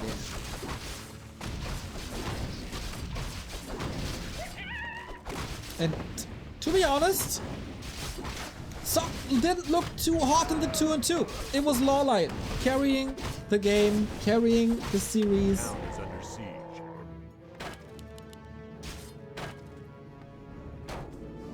And they gotta exploit that. Maybe it's a weekday. The player's forces are under attack. Ah, he says Global Clans are mercs. Ah, I got it. Okay, I got it. Wow, Ito. Mana where? He was voicing this opinion already after the Meisterschaft victory this week. Okay, little bit of salt between the teams for sure. It's a counter expansion. Sock knows it, and we saw Players' forces are on under attack. Thursday that humans on this map can be a real threat. Quick level 3 Archmage and then go! Edo lost the undead versus human there against Hippo. 2-0, if I'm not mistaken. But that was a different day. Edo probably just coming from work, not warmed up. Now he had the chance. And he will hopefully play it better. He got pretty bullied. And the inventory is pretty good for bullying. Circlet, claws, even purchased from the marketplace. And he closes his door here. And that makes Edo not be able to attack this expansion. Which is kind of odd, to be honest. As it's mostly building with one unit.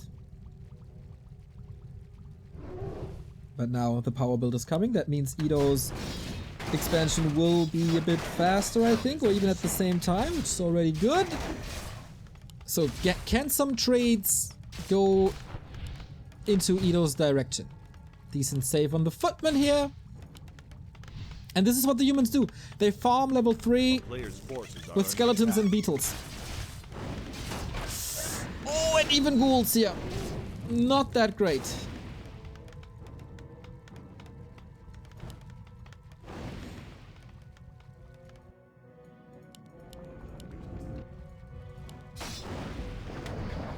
Edo needs the W. Tier 2 tech, expansion up. And then we go for the second crypt and transition. But not a single point of damage done to the human expansion. That's the dream.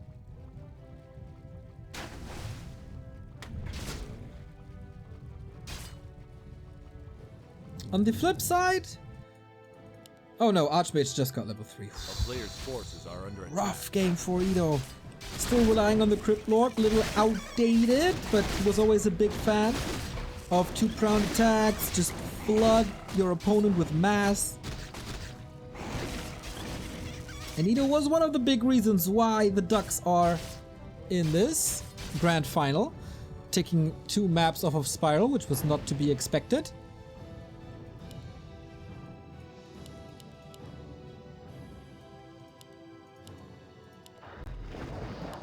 Oh, the altar. If he kills the altar, that makes him unable to go for tier 3.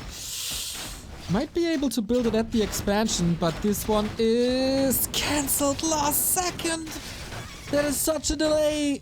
Edo, known and infamous for his destroyer busts. That's a decent surround. Sock is trying to fight out of there. And it's working, so that Impale mana is for nothing.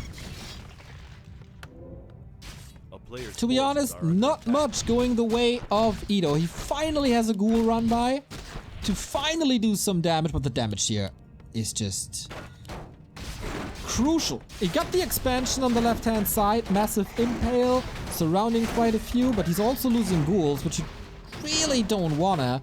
Again, door open when it shouldn't be, but thanks to the slow, this is salvageable. Ghouls under attack. The lumber might even be somewhat kinda low for Edo. Has to replace ghouls. He wants to go into the full-out fiend army, but there's not even a second crypt yet.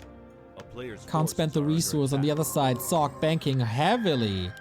Tier 2 tech not too far behind. The Fend is coming against the fiends.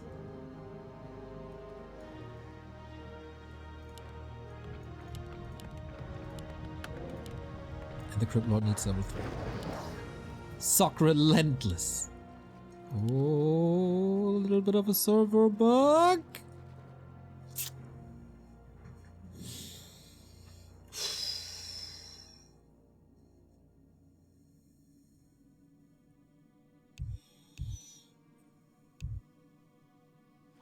Okay, hard to hold this push, but Edo knows it's coming. It's fortified here. DK is coming too. He's just out of position and he has no TP, and of course he couldn't TP here because there is no necropolis. Sock is playing this very smart. And he has no mana. Wow. Mana potion. So Sock's gotta be careful. But this is mining time. The town is under siege. Players' forces are under attack. Big damage. Ido's tier 3 is running and he goes for very early temples again. This is something we've seen against Hippo. I wonder if this is too early.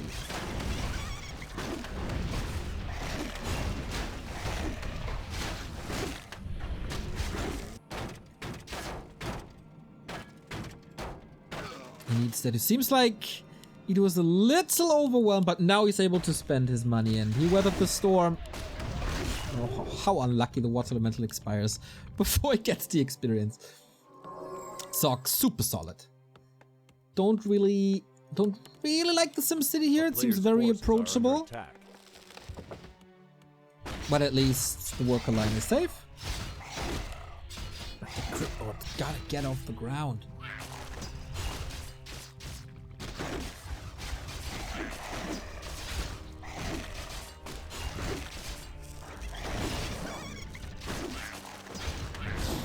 Uh-oh. Socket about to kill the DK. Also here, not the perfect surround. It's only Footman. The amount of pressure Sock is able to create with only Archmage Footman. Wonderful. Exactly how you're supposed to play this. And he's also finding good responses. Double Sanctum. Can easily go into breakers. Now that he saw the first Banshee, he knows that he needs breakers. And he goes for a good army composition against it. Knights, breakers, priests, gyros, mortars. That's so much. So many different units. Banshees will have master training very, very early. Around the 11-minute mark. That makes them regen a lot, of course.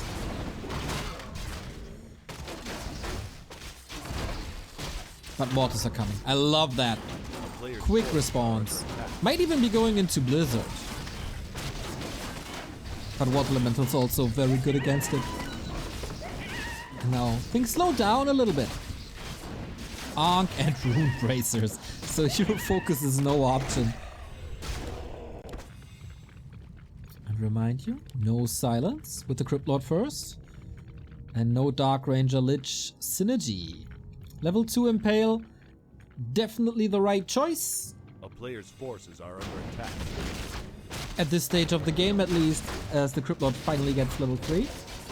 Mortars, A, very good against Banshees, especially with frag shards. B, very good in killing buildings. And that's what he needs. Second important thing, Staff of Sanctuary. You gotta cancel the possessions with staffs. Yo, Hajin, what's up? A player's forces are under attack. And it's coming. Oh boy! There's a storm brewing. Not too many knights. Only one thus far. Second one coming, but also breakers to flip back the curse.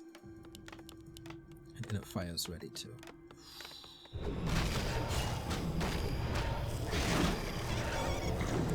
Either going 4 Banshees. That's fine. I think it's not too heavy on them. Only one statue, no destroyer might hurt. He does have the upgrade, but if you morph that one statue... Ah, there's a second one, okay. If you morph that one statue, of course you have no regen on the ground.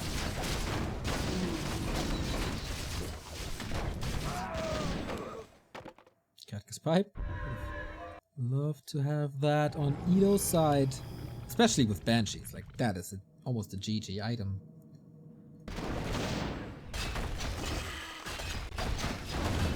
Sock has the lead, experience-wise, always had. Reclaims it. Ido goes to the shop. I'm not even sure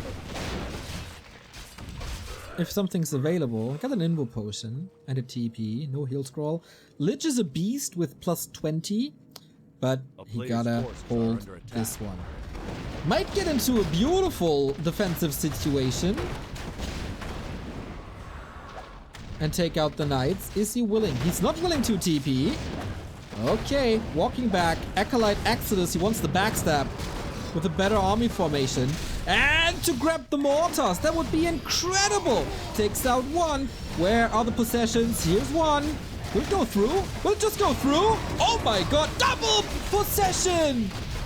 And the 2 mortars! What a fight by Edo! The perfect storm! Yeah, a couple of acolytes went down, but this is incredible. Better frontline now with 2 of the knights taking out the mortars. Still banshees on the field. That was gigantic.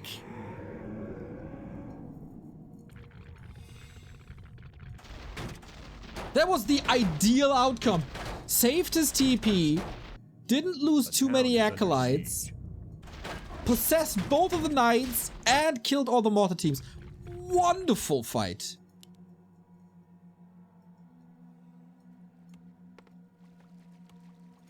Well, that doesn't mean he wins this game. A player's forces are under 4k attack. gold still left. Oh, this harass, so annoying. Resources are good for Rito. 2 upgrades already. The majority of gold will probably go into items. Scroll of Healing purchased. Invo Potion will be there as well. In a couple of seconds. Is he not waiting for it? No. It's just 3 seconds. I guess now. No, he's moving away without the Invo. Ah, he has no gold either. Both went to the red spot, which was empty. It's only 1 staff. That's not enough.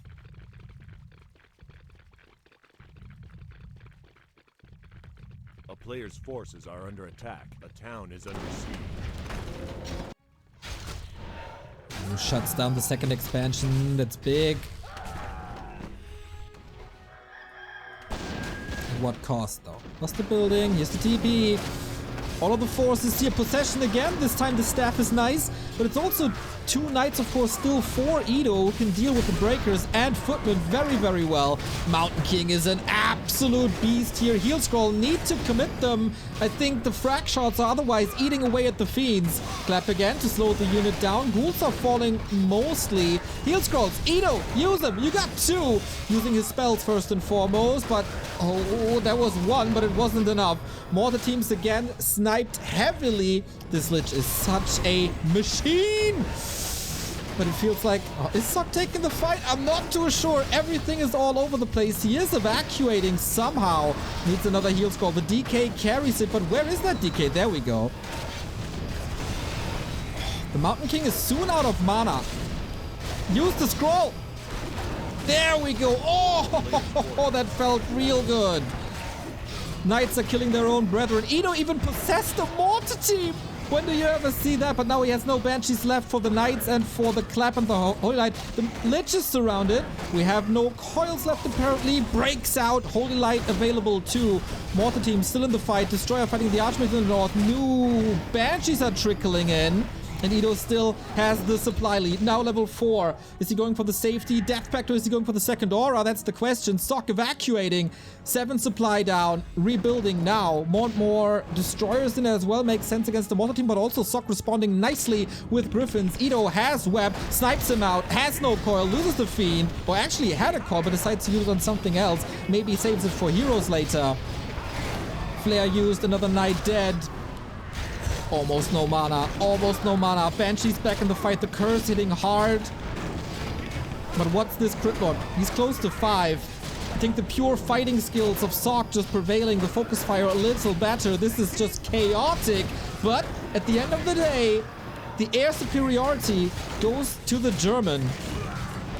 Lich in trouble. Crit lord in trouble. Mountain King, of course, benefiting from the Brilliance Aura heavily. Oh, but everything is so low. Everything for Edo is so low. Statues needs to work overtime. Mortar's shooting away. And slowly but steady, he's going through this. Sok, what a fight this was. Level 5 Archmage now. Water elementals are growing. Oh, it's Brilliance Aura. Of course it is. Edo is retreating into the back of his base. Oh, did he never rebuild the slaughterhouse? Feels like it. No mana available to possess more.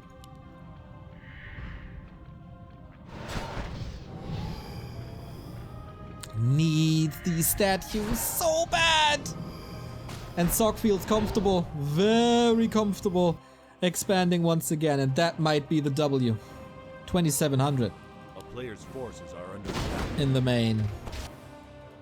But this can be countered.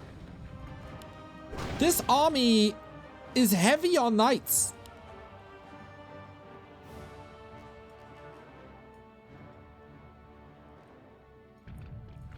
And if Sock is expanding, that's the majority of his gold invested.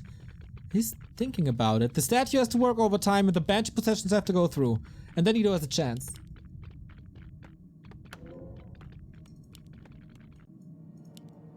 Four out of 5 to maintain mining. True that. Sock is muscling up for yet another attack. 3 knights. 4 knights.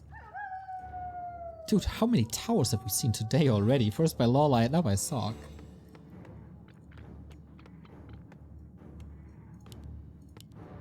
So, how many possessions? 2, 3, 4. This statue, if the possessions go through, the statue is the game-winning unit.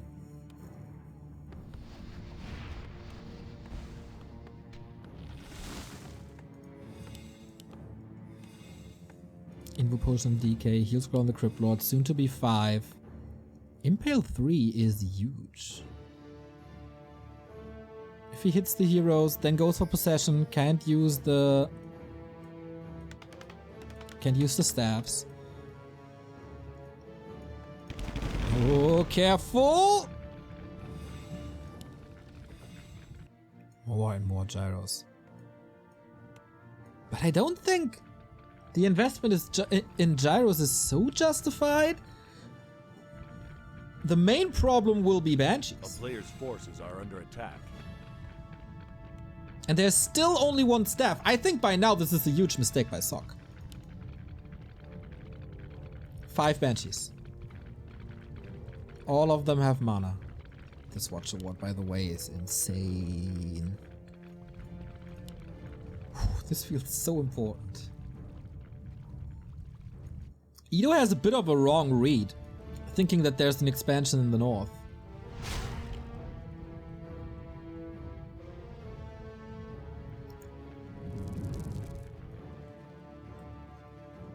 Human heroes of the chain, 544. Not to underestimate Edo said. Maybe he thought there's something left to creep, because he's so close to the level 5 Crypt Lord. Fighting for shop control, lots of mana used on anti-magic. This is the moment! Gyros needs to kite back now. Where are the possessions? He's waiting for the perfect moment. Impale is good. First possession coming in. And here's the second one. No staff used at all. The ground. Oh no! He cancelled that by killing the Banshee. I think the mortar fire is really good. So only one possession if I saw this correctly. And now we gotta save the fiends. This is an uphill battle for Edo for sure. But he's going for the Pally who has an Ankh. No big deal. Water elementals, pressure on the fiends. Fiends, the statues not part of this fight. And where's the region then? He wants this Pally so bad. Does he have a nuke left? Not really. No mana on the Crypt Lord, who finally made it to level 5. But Edo losing yet almost another fiend. But again, the statues are a problem, or rather the lack thereof.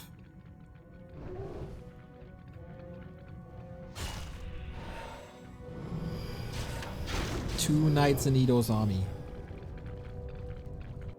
Can he do something against the mortar team? There's so much supply stuck in the air, which Edo can't go into Destros. But does he really need to? I don't think so.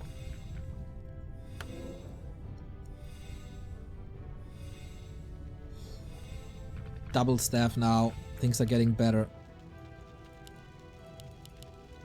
Edo is the one to expand? Really? Okay. Main gold mine empty. He's still mining here for 1500. Sock not mining here. Sock not mining here. One base situation.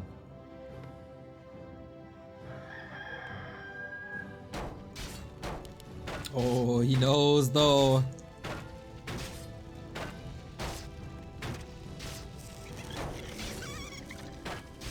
is under siege. And landmines. Okay, this is not working. Cancel. Cancel. Willing to engage, but that's not...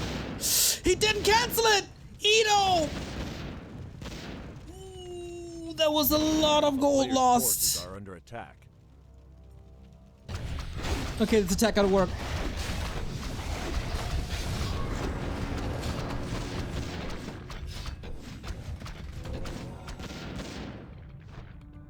Fierce battle, 25 minutes, which seems to be the average time of this clan war. It's insane.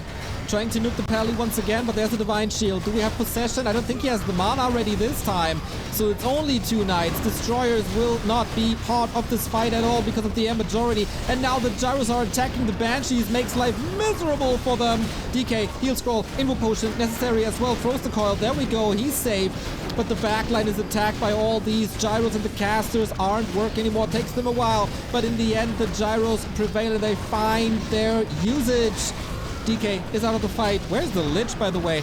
Backline. Okay, possessions again. Nice. Oh, but the Clap kills 2 of them. Web used, but Ito on the back foot. There's no way he can break this base. And then it's 1 base versus 0 base. And without destroyers, these water elementals are... and bosses. Maybe 1 more Hail Mary. No town portal for Sock. He used that before. But I think this level 5 MK is too much. Impale used defensively to save the DK. But no counter focus at all. The next Stormbolt is lining up.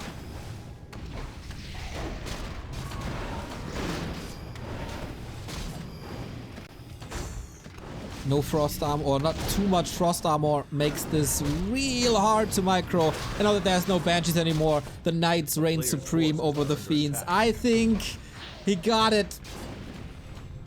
I think Sock did it.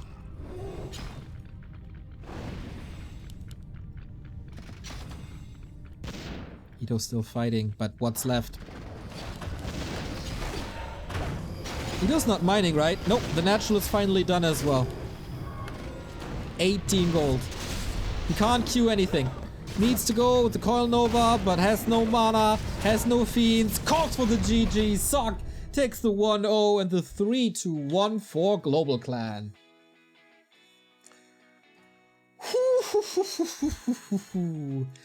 26 minutes. Ito not taking any prisoners. But Sock in the end, of course, world-class player, especially in this matchup, a world-class player.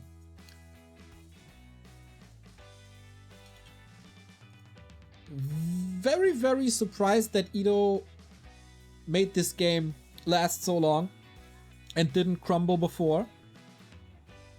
This one fight in the upper left could have been his game winner, I think.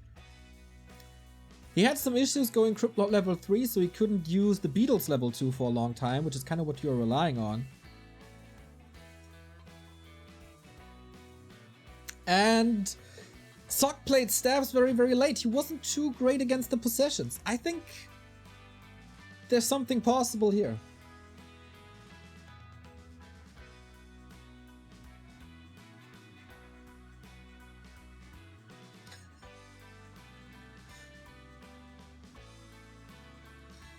And things are getting quite dicey for the Ducks. During the league, I think it was 11-4. Let me check real quick.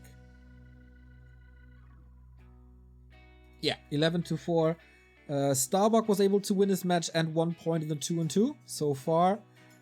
We are on the way to the same result, but of course we will be cutting it off at 8. This is the number you need to win the clan war.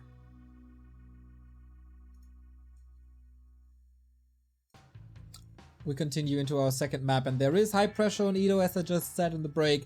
If Sock wins this, the clan war stands at 5-1, and then LawLiet can close it out with the 2-0 over Hippo. Global Clan brought their heavy lifters, their big guns early in the clan war. Playing Ducks saved them for last. So there's a little bit of a power imbalance here in the lineup. But Ito, 26-minute game, incredible fights on map 1 with the early possessions, even though Sock saw the Banshees early. Let's see where this goes now. Ito, can you score 1 point here on Tidehunters? BT Liger, thank you for the 2-month resub. 37 months by GDB already. Mythos! Not changing your nick on Twitch, right? It's like the 50th name change you had on Twitter recently, right? Hope life is good, hope the family is well. Thank you for your sub and your support. So, Ito boy, bottom right hand side. Is it the Crypt Lord again? Or do we have some special strats? I think here on Tidehunters it should be the Crypt Lord, and it absolutely is. Sock, Archmage, Footman, the norm. Question is, where to expand? For the Ito boy, it should be here. Ah, you can actually do both. Both can do both. Would be a funny situation if both expand here and we have this pendulum attack back and forth.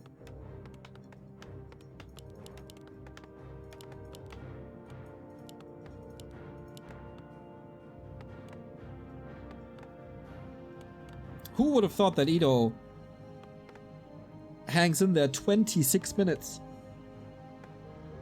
As I said, Sock is not playing his ultimate best today. And even one map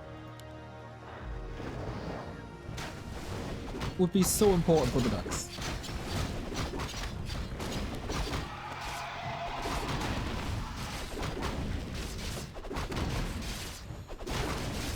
Not a great human versus undead week for Ito. First the defeat to Hippo, now facing Sock. Wonder if they wanted this in the lineup. But okay. Turtle Expo here. Murgoyle Expo here is of course a little easier. Footman Militia take a little too much damage, I think. If they creep this, thanks to the thorns. With all this normal damage. Very easy to do. Players' forces are under attack.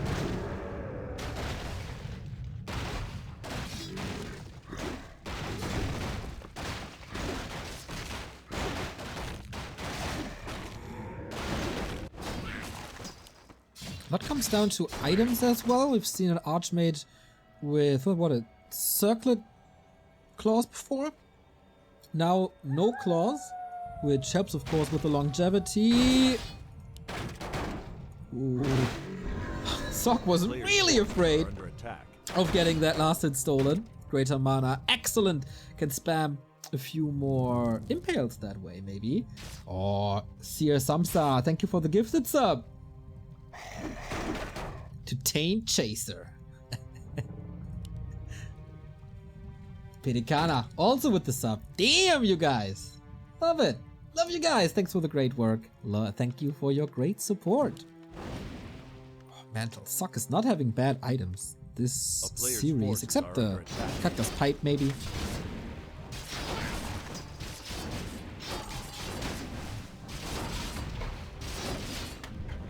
So who harasses better? For Sock, no real problem to get to level 3, even on this map. Well done. Pedicana with the 10 gifted subs as well. Let it rain, everybody. Let it rain. Gifting a sub to the team manager of the Ducks, Hux. Blade Master subs, and also the winner of the map contest, Save Orcas. Once again, very, very deserving people hit by the gift sub bomb. Oh, you guys are so lovely. Sun comes out. You guys are in a generous mood. We got amazing Warcraft. Could it be better? Not much. Not much.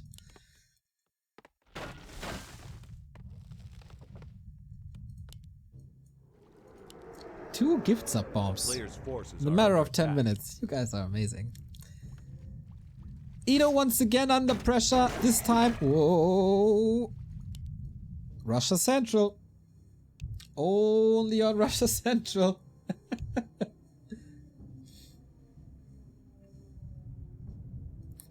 But he probably identified the big mana potion early. So getting a staff here, super important, as there will be more impale. There's a better chance for impale surrounds, and having a staff to get out of them is great.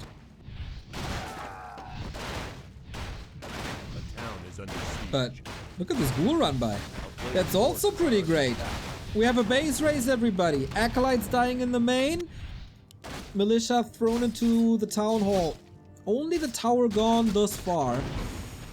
Ido shows his presence, but he has to get damage done as well. Sok can of course TP. He can teleport if he wants to. Will he find a nice way to retreat? How much damage can he do here? Oh, ghouls are getting killed off. Sok, this is slowly but steady getting dangerous. But there's also an attack on the acolytes on the left-hand side. Wow, good multitasking by Sok. Oh, guys, there is a lot of repair. Is it enough, though? Oh, ghoul split to the side. He's going for the units now instead of the town hall. This is the safer kills. There's also less repair. Could he have brute forced it? I don't know. And how many ghouls is he sacrificing now? That's quite a lot already. Soon to level 4. But a second attack might be coming. Sok is well aware of this. And now damage can be repaired. Wow, he lost 4 acolytes here.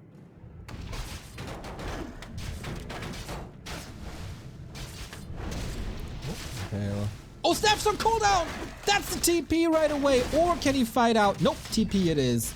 Whoa, that was dangerous. And there's... Wait, there's no shop. Players' forces are under attack. Oh, Greater Mana still up for grabs. Huge chance for Ido to get damage done here. Archmage gotta be careful. 2 peasants so hurt, or 2 footmen so hurt. Archmage out of the fight. Ido, is he brute forcing this expansion now? It would be a gigantic win in this game. Level 3. Is it Beetles? Oh, it's Impale again. This tower will not come up, but there's no ghouls here. Not ultra opportunistic, but he committed the great potion. Was that a missed opportunity?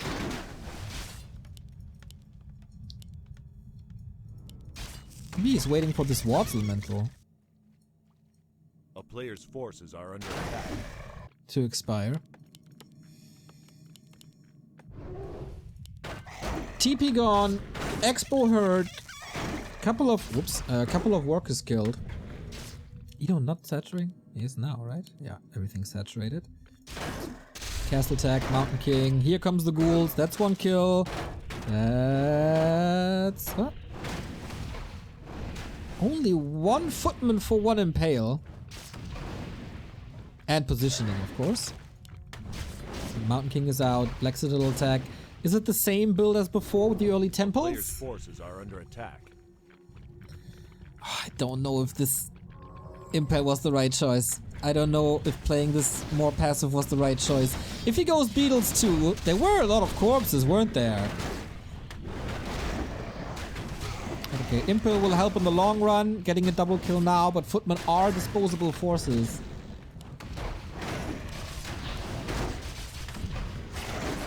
More and more skeletons raise from all the corpses. He wants this Mountain King, but very hard to surround here on the high ground.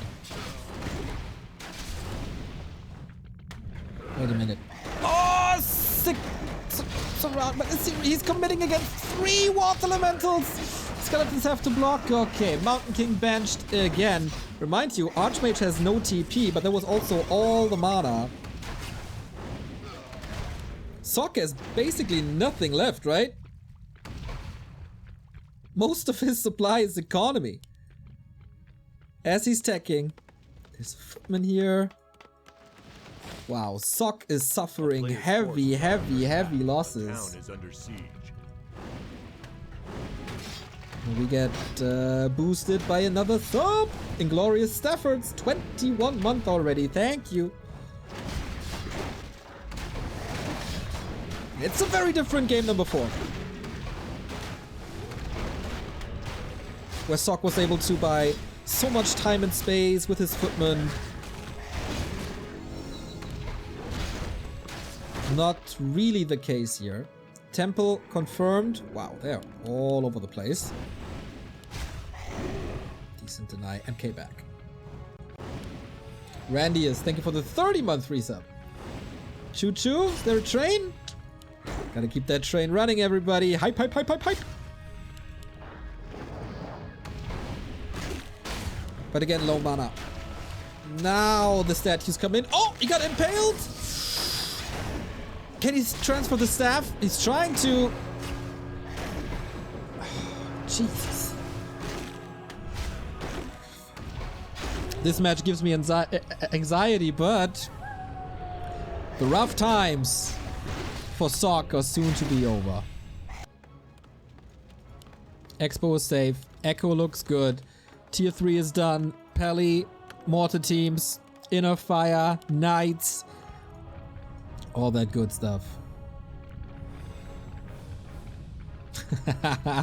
Anxiety says in chat he's here. Okay. Players' forces are under attack. Problem for Ido, I think his tech is pretty late. Last time the possession was instantly researched. Around 11 minutes, right? Now still struggling with the adept.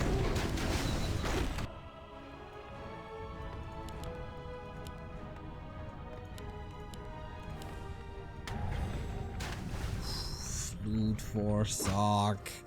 A town is under siege. Very good for more teams. And gyros. Can he do a combined attack against this town hall? There's so little HP left. Oh, by the way, no necropolis here. If Sok goes for an attack. I mean, the distance from base to base isn't that great, and I think Ido doesn't like to portal into a fight. It screws with your positioning. Sok can see the taxis. Oh, adept. That's it. Okay. You're not at your expo? Okay, let's clean this up. Big fight, Ruin. Ducks fighting for survival here. No level 3 DK. That red spot is huge. But being impaled here would also be huge. We have staffs. We have a TP. It's going for the heroes once again. He wants to keep the MK low. He wants to keep the knight numbers low. Anti-magic onto the statue. Doesn't really do too much. Ido resets the fight. That wasn't the engagement he was looking for. Arc of Reincarnation. Wonderful. Here's a destroyer as he sees, hey, there's no gyro. You go blindly into mortars. Let's go. Anti-magic destroyer, something you don't see every day. Probably didn't check the inventory because there is an Ankh. And now how do you fight this? Supply is massively in favor of Sok. He's gotta get a kill, but he has no ammunition anymore to stay in this fight. Uh-oh, as good as the first fight on Northern Isles was, not the case here, not at all. Sok defends this bravely, level 5, close to level 3. The Korean is running away with this game, and so is Global Clan with the entire match. And again, smart choice of going level 3 Aura, especially now that there's Destroyers and Dispel in the mix. Water Elemental's not that great. And mana is longevity. Mana is life.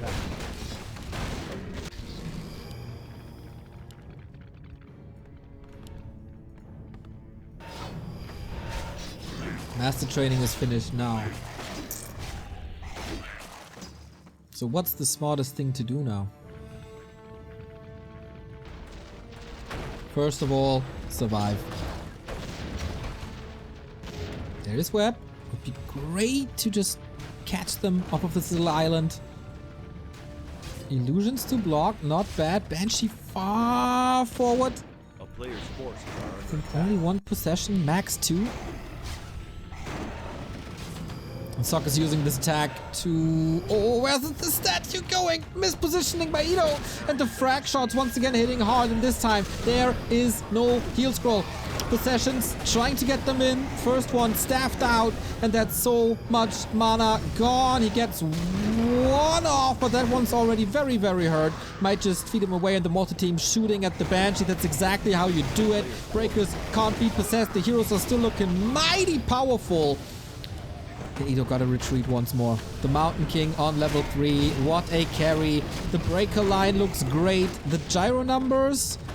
Actually not. So Ido, a man known for playing only destroyers for years, neglecting destroyers, and that might break his back in this matchup. Isn't an earlier destroyer bust the better solution?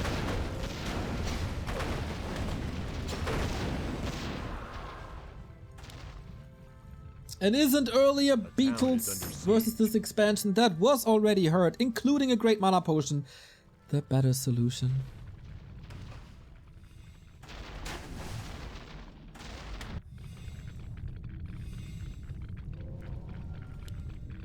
Ido, no Banshees. 4 statues. And no Ziggurat to morph! Ooh, as he lost this one. That's tragic! He's losing this one as well. There's tanks coming in to finish the job. Smart by Sock. Like, way better play compared to game 1.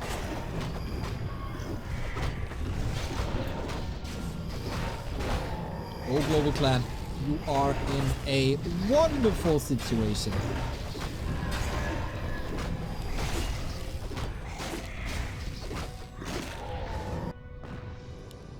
Can't clean up the tank. 1 base versus 3. Usually I would argue that there might be a chance for Ido if he has a fight with like 6 possession Banshees, but there's only a single one. No level 2 Nova, level 2 Holy Light. The levels for Sock are always so impressive. But yeah, Destroyer Bust it is. The Ido special.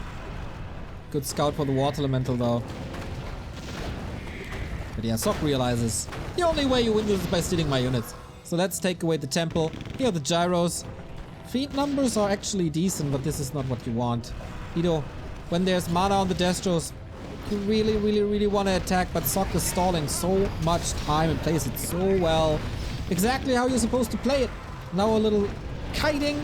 Ideally, whip down the gyros and make sure they're not attacking. They don't even have flag cannons yet. They're not that scary.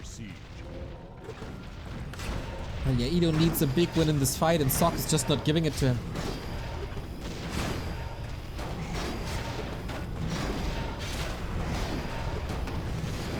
Last stand. Last stand for Ido. Goes for the casters. Might get a few kills, but the Fiends are back against the trees. They can't kite, and they need to kite. Oh ho ho. The anti-air is soon to be gone. Destroyers getting this superiority in this fight. Can he still clean this? Heavy losses for Sock as well. And the mortar teams are gone. Level 4. Okay, but that was the huge power spike. Fighting in the undead base with freshly morphed destroyers and the defense ghouls. Sock. Producing from all cylinders. He got a knight eventually. If this would be the only expansion to break, then Ido would be in a good spot. But oh, fresh gyros! Is he going for heroes? What's he going for? Flag cannons is ready. 1 knight staffed out. And the destroyers, they are suffering! Uh-oh. Look at the supply. Look at his supply by Ido. It's gonna plummet. That's 1 down. Oh no. I'm so worried. More and more gyros are streaming in at the perfect time. Flag cannon AoE, of course. And if he loses the air battle, he's also losing the ground battle. Mountain King in trouble this time. Oh my, no, Anka was about to say. Staffed out now. Is there a way to win the air battle, to let the destroyers reign? Cryptlord in trouble with the level 5 now. There is no coil at the moment. Anti-magic might be sufficient. He's actually cleaning up the air, but it's a 20 supply deficit now. As Sock is never forgetting to reproduce unit. 400 gold. And that is the last destroyer. That's the last fiend. That's the last statue. That's the last statue. That's the last hope for the boy.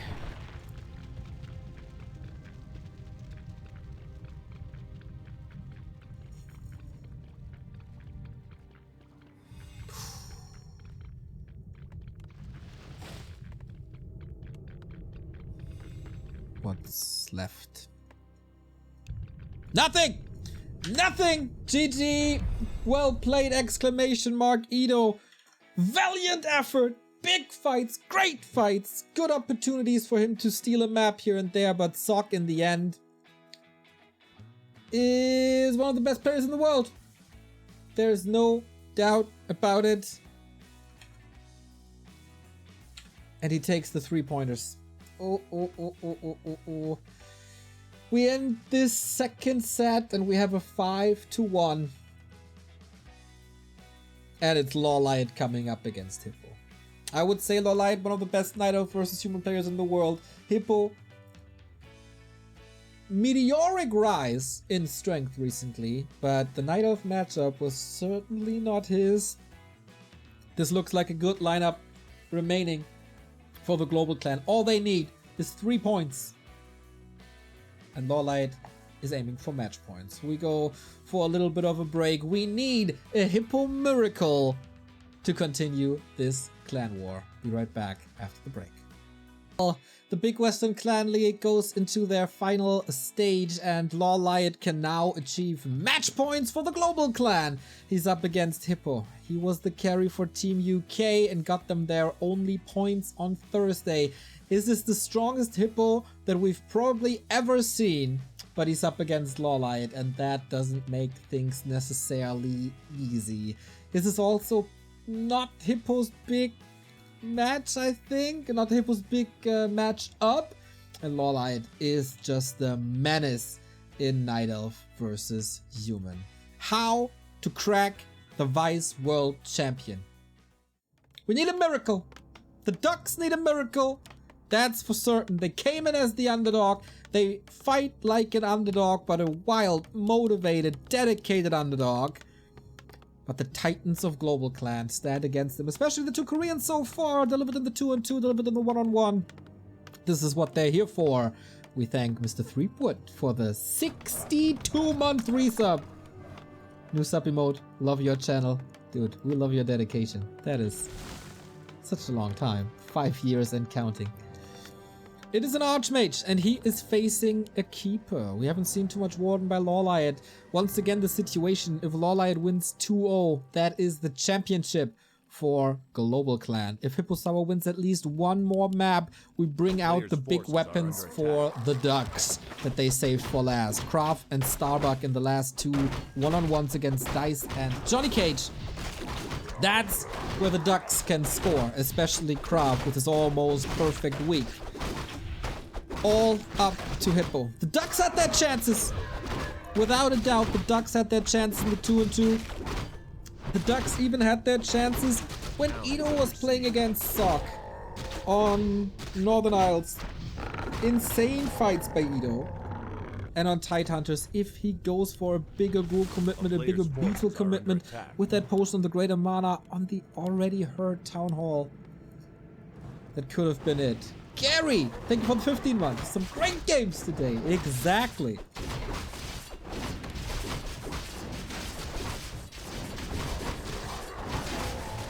And now it's all down to Hippo. Circlet Slippers. Double expansion. Tier 1, Tier 1. This is the norm currently. Hippo's first big task is to defend the early push by LawLiet. And the items once again are good. Mana is looking decent as well.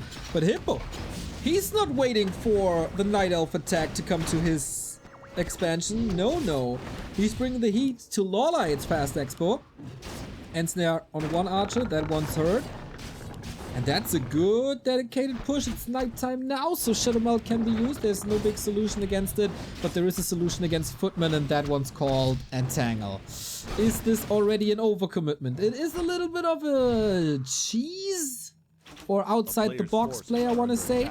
being so aggressive right off the start, but the good thing here is all the mana that you use on healing archers is no mana where you replenish your keeper with, and that leads to less entangles, and that leads to healthier footmen usually. He kicked the moonwell. That's been rebuilt. Good archmage control. Also LawLiet conservative with the mana. Is only entangling what he can kill. But as I said, the big thing usually is to keep the expansion intact. Players' forces are under attack. And there was not a single point of damage on this town hall yet. Tower coming up as well. Hippo had an insane performance on Thursday in Nations League. Thank you, Exodon TV. 4113 sub. Lovely. So many long-time supporters. That's not normal. That's not normal at all. Tier 2 tech. At the same time mining starts. Wow.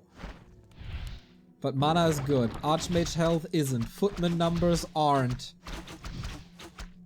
Is that too risky of a play? No, apparently not. As LawLiet is pulling back. Are under attack. Still threatened here. And Hippo is the first to mine. Not too many expenses on footmen, which I like because they get eaten anyway. But here's the push. Did he get mercenaries? Yes, both of them.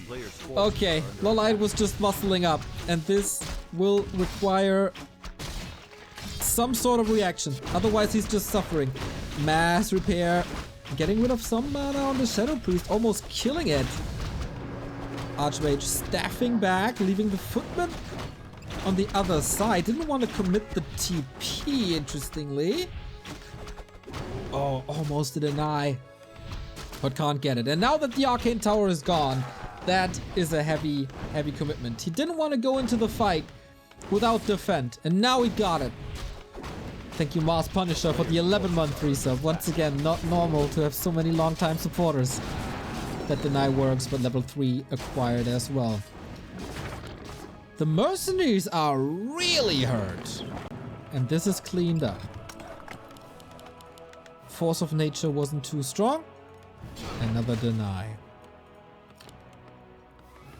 Play this match half a year ago, and Hippo is dead twice already.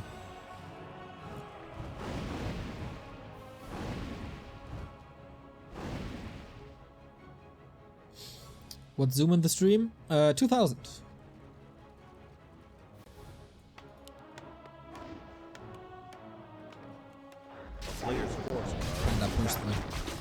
LawLiet is bringing the heat. And counter panda. Okay. Seems to be very, very important for Hippo to not use the town portal too early. If he can get a cheeky archer kill here and there, that would be good, because archers have longevity. And he's losing one, especially with marksmanship tier 3. You all know it. Hippo has some insane last hits. And the panda did good damage. That's a lot of moon juice again. And we're waiting for the big human weapons. Starbuck in chat spamming the Hippo emotes. Oh yeah. Emote spam, by the way, allowed. If you want to support your team, your player, feel free. Hippo's bruised. But not saying this is impossible. He will have 3 production buildings. And he will rise to 70 soon. As LawLiet is stepping back, he wanted to push again. That was beautifully defended in the middle of the map. I thought, okay, is this an overcommitment fighting against the panda with basically only footmen? But I think the panda of Hippo... That's such a weird sentence to say. The panda of the Hippo had more impact than the panda of LawLiet.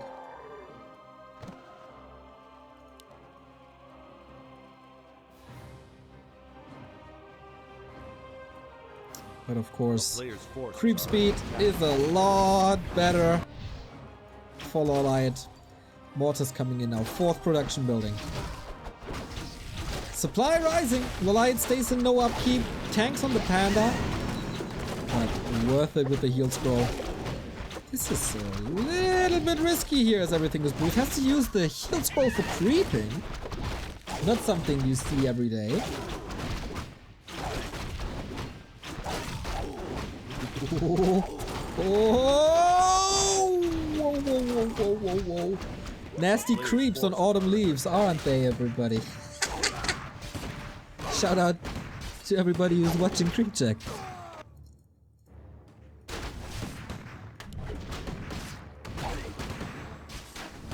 LawLiet with the Neo cosplay, but where is it a little better than I do? Sorks against bears. Mortar teams for the damage. And rifles as well against possible dryads. We see early fairies. Very... also an odd sense, but very early late game transition. Not trying to bear bust. Not trying to harass much.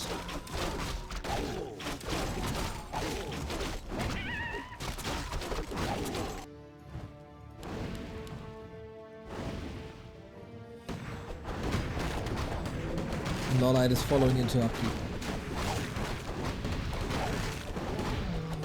Panda is close to 3. It's already a little bit of an accomplishment for Hippo. It would be an accomplishment to get these items here. And level 3. Book of the Dead on the ground, picks it up. There is limited dispel if he's not bringing... Oh, Breath of Fire, also level 2.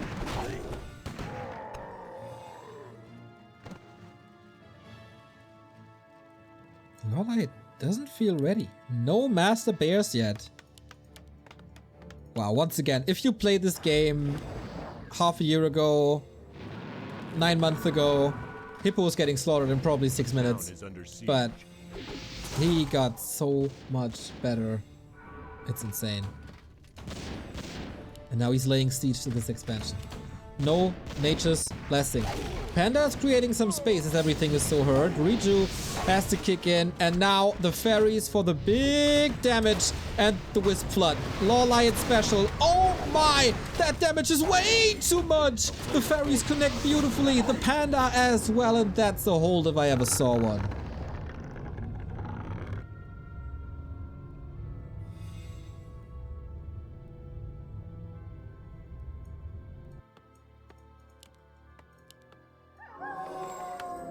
But there is... Oh, Nase, thank you for gifting us up to Scars. He deserves it, for sure.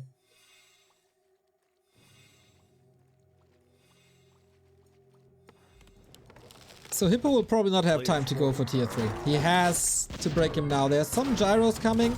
Flat cannons first. Oh, the connection again. LawLiet plays this so beautifully. The position in this fight is extraordinary and is perfect. Drunken Haze, Breath of Fire, Panda hurt. Needs a heal scroll soon. That's of course the perfect solution. Throws all the militia into the breach. They're disposable at this point. Panda almost surrounded. Also heal scroll on that side. And Hippo pushing LawLiet back with a little bit of a supply lead. That Dryad group either micro perfectly or a little too aggressive. He can retreat, and now every bear is 2 redos. Captain Mathian, wonderful. Thank you for the 5 gifted, mate. But Hippo's not finished. Breath of Fire on 2 sides. Let the mortars work if they can. Orb ready. Hippo has 2 heal scrolls. The Panda staffed out last second. I wonder what the Moon Juice situation is. He's pushing during nighttime. Once again, the Wisps flood in. Hippo, if you break this expansion, you have the trump cards in your hand. And it looks like he might just be able to do it. 3 mortars. There is still no Nature's Blessing. Can he do it? Rifles trying to zone out the bears. Buy time for the mortars to shoot away. But there's also big repair. Very expensive, but also very, very necessary. Bears are falling. And also the backline is falling apart. All of a sudden, Hippo with a level 4 Panda. He traps the enemy Panda. Bears are falling apart in the front row as well. The damage just seemed to be enough. But so far, LawLiet holds. Goes for the hero focus. There's the Nimble Potion on the Panda. I gotta be real careful. Now, where's the healing? He stopped the production. Oh no, needs to power build on that shop to get the necessary potions in. Gotta cancel that.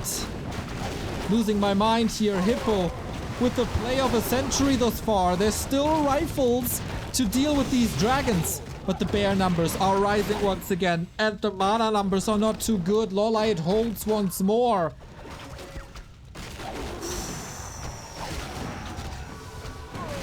Is there another opening? Level 4 for the Panda of LawLiet. That's soon to be another Breath of Fire. But the human on the retreat. 800 gold. Can go for potions. Can go for items if he has the time. A panda kill would of course be the best thing that can happen. The slow sorcerers are doing an incredible job. And so does Hippo. Finding nice moments to push. Finding the almost perfect moment to retreat. Never overcommitting. It was tempting to just fire away at this tree. But not yet. Not yet. Hippo soon to have 80 supply.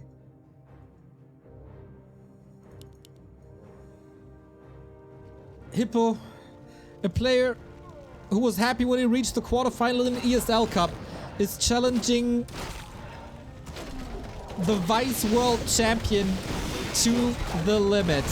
But the sustain, of course, for Night Elves is insane. Panda, no mana anymore. Long range on the Fairy Dragons. Good splits after the Drunken Haze. Level 5 as he tears down the fairies again. And this enables more spells on the caster backline, which is super safe for now. Drunken Haze, Breath of Fire once again. Hippo in trouble with the Panda Dispel! No! The Panda falls! Oh no!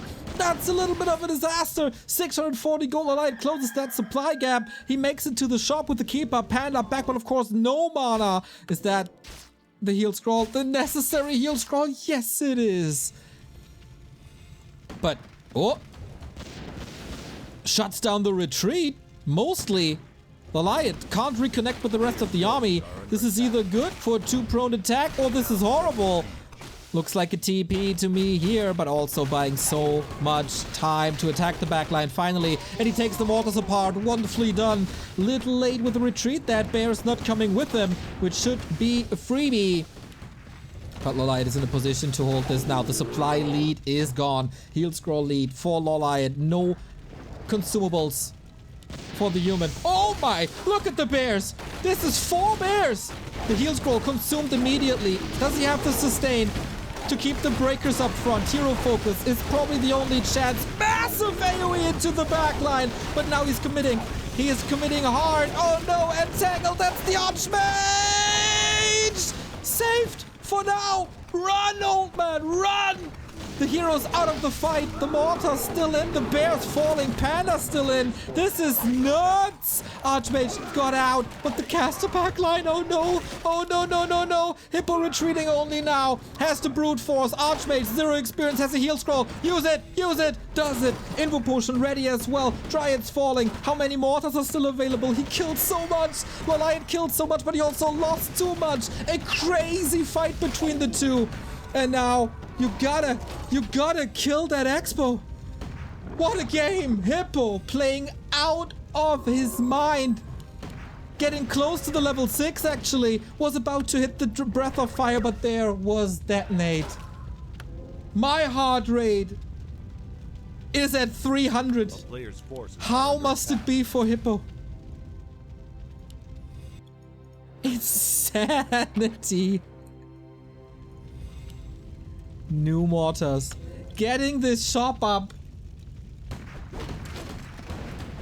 was probably the best thing that happened to Hippo all game. Being able to get potions now, and LawLiet refusing to go for Nature's Blessing as he's losing this expansion. This was like what, a 12-minute push? This time the Breath of Fire hits and he's getting closer and closer to the level 6. High level heroes on both sides. No TP on Hippo. Level 6. And of course, no disable. We can use Tranquility now. Uh-oh, Archmage in a world of trouble. Dies this time. He has to bank on the Panda. He has to bank on the ultimate. What's left? Low supply for both of them. The mortar teams are the ultimate carries. He's presenting a present, LawLiet is, with the positioning here on the Dryads. But LawLiet is pulling them back. Mortar teams attacked from range by this orb. And the Panda, he cannot allow the Panda to fall. He will decide this game. Whether with the Breath of Fire or with the ultimates, but he's deciding this game. Hippo on 2 bases, LawLiet on 1,000 gold, Castle Tech, and now he can retreat and play the defender's advantage. Nuts!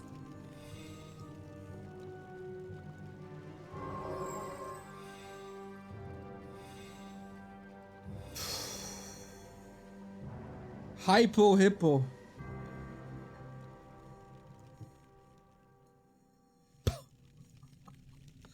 This is so insane. But there might still be a fight with tranquility, with fresh bears. The pendulum swings back. Hippo invests into the tech, which might win him the game or not. He doesn't want to fight without the Archmage, and the Archmage is 50 seconds away. Is he giving away this base? Does he think he has enough gold? LawLiet still at the 1,000 gold bank! Oh no! Oh no, no, no, no, no, no! All the peasants, nice donation. How can he get the kills? The Dryads need to be focused here. They want to flank by. What a stressful situation. They want to go for the mortar teams. He has to kill them. He has to save the mortar teams. Playing this Moon-esque with Dryads everywhere. Tranquility for the huge heal. And there is no Cyclone. Oh no, Hippo. You were so close. The reinforcements walk into the meat grinder. And maybe he felt the nerves. Archmage back. But so many peasants dead. Look at this Brewmaster. Look at the XP. It's just sick, Hippo. Oh, ho, ho, ho. Tragic hero. A tragic hero. Was tier 3 the wrong decision? If he builds a new army, or try to build a new army and just play the 2 base, 1 base, is that his game? But it's also so hard against the Night Elf. Insane game by Hippo. The Castle Tech very, very, very, very expensive and pays off in only 90 seconds or something, 100 seconds.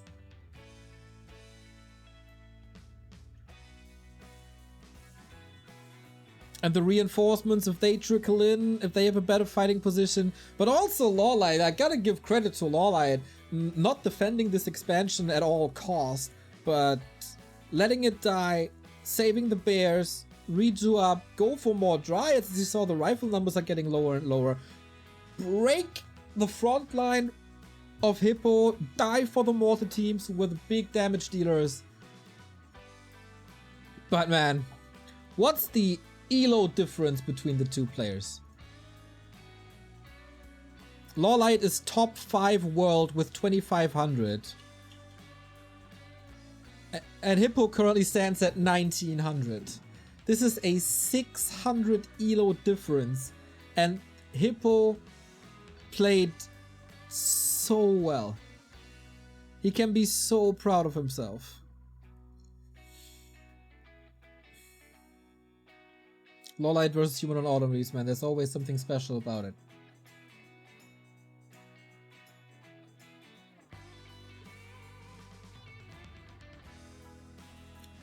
Very nice by Hippo also to harass this early. Canceling the Moonwell, delaying all the pushes that LawLiet had in mind in the first couple of minutes. But in the end, I mean, I can praise Hippo all I want, but in the end, it's the 1-0 for LawLiet. And that means championship points for Global Clan.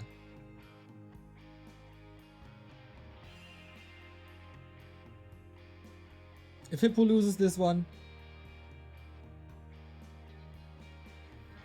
Global Clan is the W3IL champion.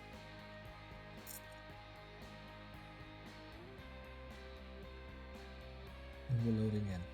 Once again, before we start the potentially final map, we want to give a shout out to our partner for this tournament, to MicroLogic, who were donating $1,000 to the cause of W3IL to keep clans, teams, and clan competition alive. IT Solutions based in Canada, one of the best of the country. you guys can sign up. They're looking for more talent. Go to the homepage micrologic.ca. Careers, if you want to, or if you are in Canada or want to go to Canada, they have job offers for you in the IT base. And they have a very, very nice 7 principle list here. Go through it, check it out. Maybe that's for you. Maybe you have a new job soon with people who support Warcraft. Is there anything better? I doubt it. Hippo versus LawLiet 2. I'm losing my mind here. And I hope these guys can recover. I hope Hippo doesn't lose all his faith. He had the right approach. He pushed LawLiet to the ultimate limit.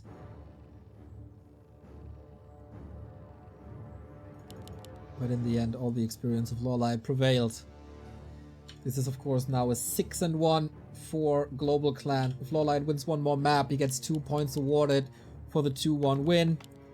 And this is Last Refuge in a very interesting situation on Last Refuge, as we don't have a tavern build. LawLiet willing to go into the Keeper.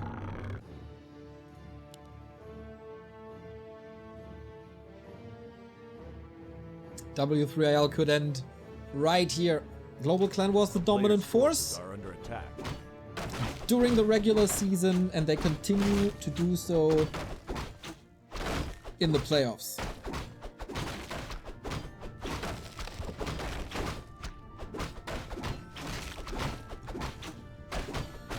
But it's no Beastmaster, no Ultra Aggression, Claws of Attack, wonderful start. Can't complain about items if you're a Global Clan here today. But items is not what won them the game so far. It was mostly decision making, experience, and knowing their win condition.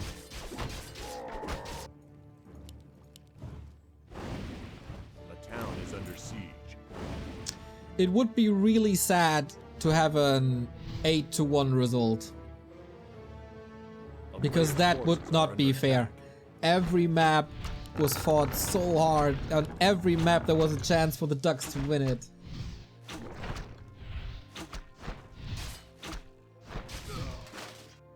They brought the big weapons, that's for sure. Archmage, level 1 harass.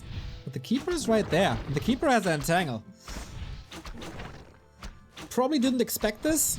Probably expected Treants. And then the Archmage is free to reign. There was some lost time. Tier 2 tech by Hippo.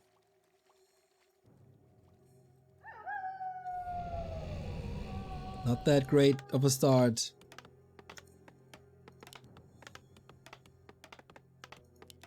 For the underdog.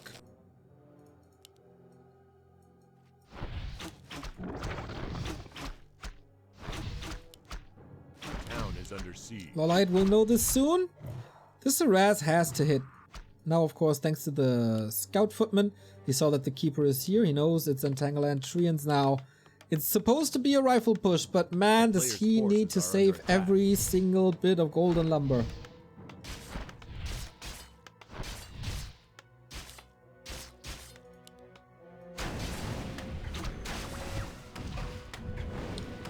Maybe he tried to hard counter Beastmaster, didn't see it before. Yeah, maybe. Of course, with that no defend, that means footmen are killable. Town is under siege. It's only a level 1 Archmage. We have seen some cheeky tower pushes here. Forces are under attack. That can go a long way. But so far, mostly damage done. And another footman down. That's nature's meat grinder, everybody.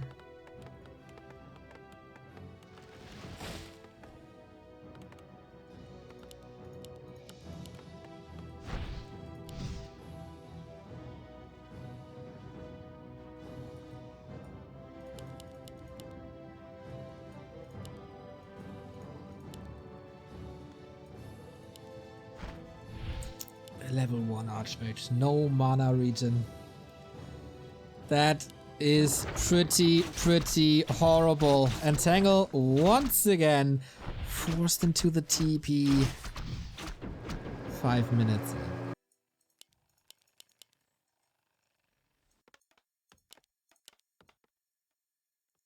This is oh, Pit Lord, and this would be Rain of Fire, right? That's amazing. He's a big tank. Hippo will come from up here, so the Pit Lord alone blocks half this passage. Oh, it's Cleave actually. Okay, he got more time. Rain of Fire can be amazing against rifle casters, as you have AoE damage operating from range. Cleave is also very good. Oh my god, especially with this item. The damage usually comes from behind. Now I'm curious. Howl is also very good to lower the damage of rifles. Whatever he picks, it's gonna be good. And if you have damage mitigation and armor improvement, that's almost no damage. But okay, counters that with a flute. That's kind of nice. Doesn't have the levels, he doesn't have the necessary forces.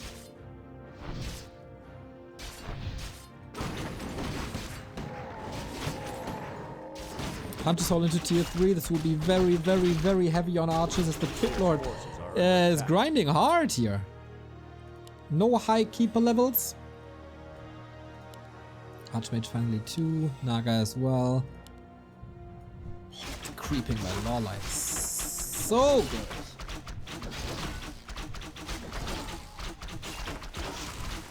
And then win condition is... What is this ogre doing here? Win condition is probably mountain giants. Even goes for AP. Yeah, he knows. He knows what's coming.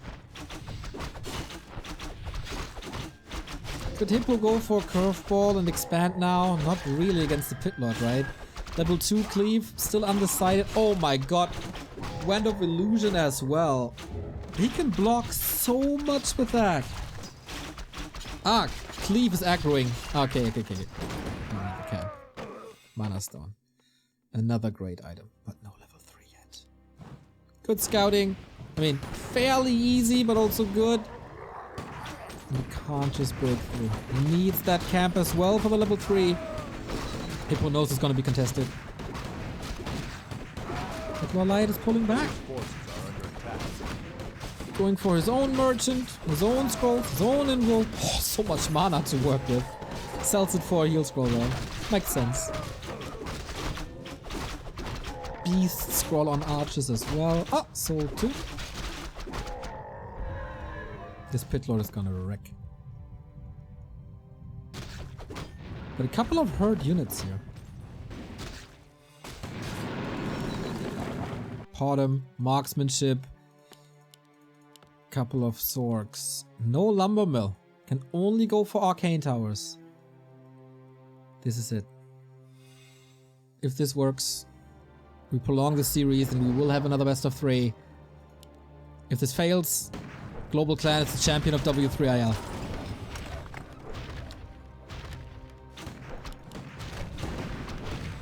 This is rough. This is so rough for Hippo. Howl of Terror it is. -4 damage on the rifles, so it's supposed to be the carries, and if they are not split, they all take damage from this. Heal scroll number 1 confirmed. Big detonate, but also big illusions. Knows that, of course, deals with it. Trying to go for the Pit Lord, who has an invo potion, but also level 4 now. He's so tanky. And how do you break the APs? And orbs. And a bottom. The suit play might be lying.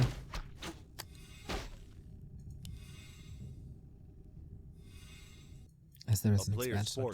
Typical LawLiet fashion, he knows he can hold with the resources he got. And once this expo is up, he wins this game. -6 now.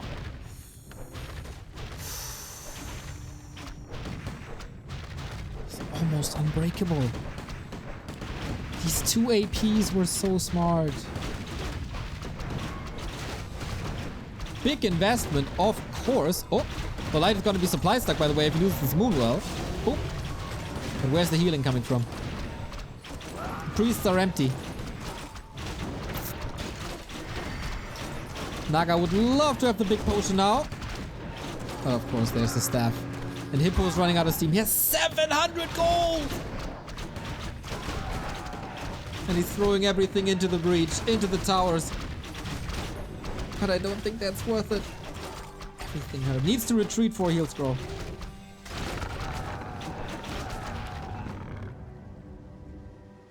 This is not a huge army yet. The base is fortified, but let's say he figures out that there's an expansion. Pushing here and push from here should be a lot easier, right? Now all the gold was spent. Another heal scroll, another invul. I'd love to see a shop. That would be a perfect moment for a regen scroll. But he used so many workers already. He threw them all away. But LawLiet has been in this position many, many times. Practice partner of Chemico, and you can bet your butt that Chemico tried these pushes a couple of times. And who better to test it with than LawLiet? The biggest clan competition in the West is on the line here with this hold. 1 AP down. Hippo is not giving this up. He can retreat for another heal scroll, maybe.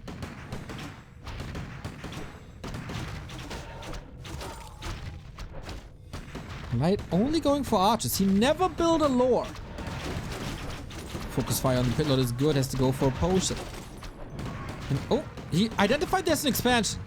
So now he's got to make the choice. Wrap around, go for another heal scroll, push from the other side, or brute force this. He knows the clock is ticking against him. Good stabs by LawLiet, but he's giving up the repair. It's mostly hero focus. Piercing damage matter. Entangle. Uh-oh! Little too exposed! And he can't save the Archmage anymore! That might be the championship for Global Clan. And well deserved, of course.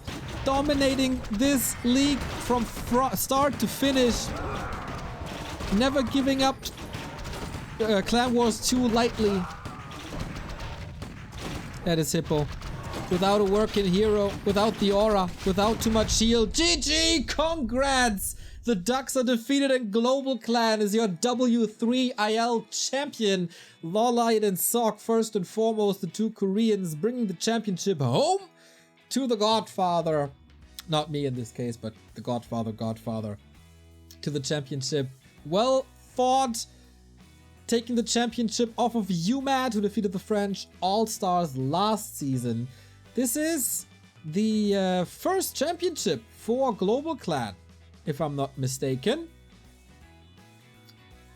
UMAD, a 3-time champion before, fell off this season a little bit. Or even a 4-time champion, I'm not too sure. That was one hell of a clan war. One hell of a clan war.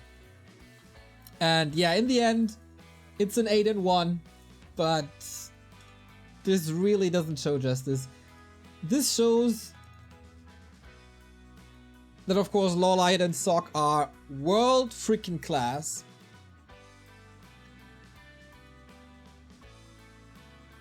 But seriously, except maybe except the last map, Last Refuge, there was always a chance for the Ducks to win the maps. In the 2-2s, like the first one, they won. The second one was a fierce push. It was kind of 50-50, but Lost Temple was anybody's game to take. It was just the Griffin transition by LawLiet. Northern Isles, after the first hole in the north, I think Ido can snowball from there. On Tide Hunters, he can maybe break the expansion there and then win the game. Hippo on Autumn Leaves was insane. And maybe if he doesn't go tier 3 but rebuilds and play it a little safer, that's his game. But hey, these are some of the best players in the world. This was the 2 carries. If we play out this clan war, there's probably more points going towards the Ducks. But in the end, Global Clan investing into this team. And rightfully so. 93 points in the regular season. 7 clan wars, losing only 12 maps. 8-2 versus UMAT, dethroning the reigning champion. And then becoming the new champion. Global Clan is the clan to beat.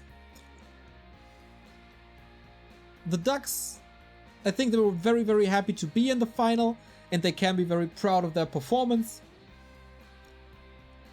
Everyone on this lineup can be proud of their performance. And yeah. GG's.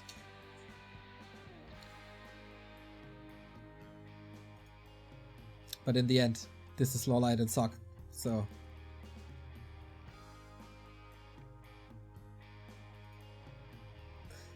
Fair play on all sides. Congrats. LawLiet and Sock, of course, carrying hard. Would have loved to see the entire clan war done, but nope. That's the result. Global Clan, the champion of W3IL, powered by Micrologic. Hopefully there's gonna be another season. I think they're short on staff, so if you want to help to keep the big clan leagues running, reach out. Warcraft3.info Discord. It's easily available via Warcraft3.info. If you want to do the admin job, feel free, reach out. Amazing teams, amazing clans, amazing team spirit between some of them. It's rough work, it's dirty work, it's not the easiest work, it's not the most thankful work, but we need people who run the league, as Ugri is more busy with his bar and step down. I got Duro by my side for the W3IL. New Hero is doing basically everything in the scene already alongside Ember, so please keep him up. Can't wait to take down Global Clown with Rocket Beans next season, says Kevin. Oh, that's fine. Alright, that's it. That's the end of the day. We're back tomorrow with the Show Cup 8, that is Happy versus Soin. And you know how Happy versus Soin games are, right? Absolutely freaking crazy. There's also all the randoms tomorrow and maybe a clan war. I'm not too sure if there's Nation League scheduled as well. I gotta figure that out. But yeah, thanks to all the admins, thanks to all the augurs, thanks to all the players, thanks especially to Micrologic, and of course thanks to all the viewers and everybody who contributed to the prize pool of W3IL. It was a great season where we finally had some time to showcase more clan wars. Not all the clan wars, of course, as scheduling is always a little iffy with this. But yeah, very, very thankful for this season and this league.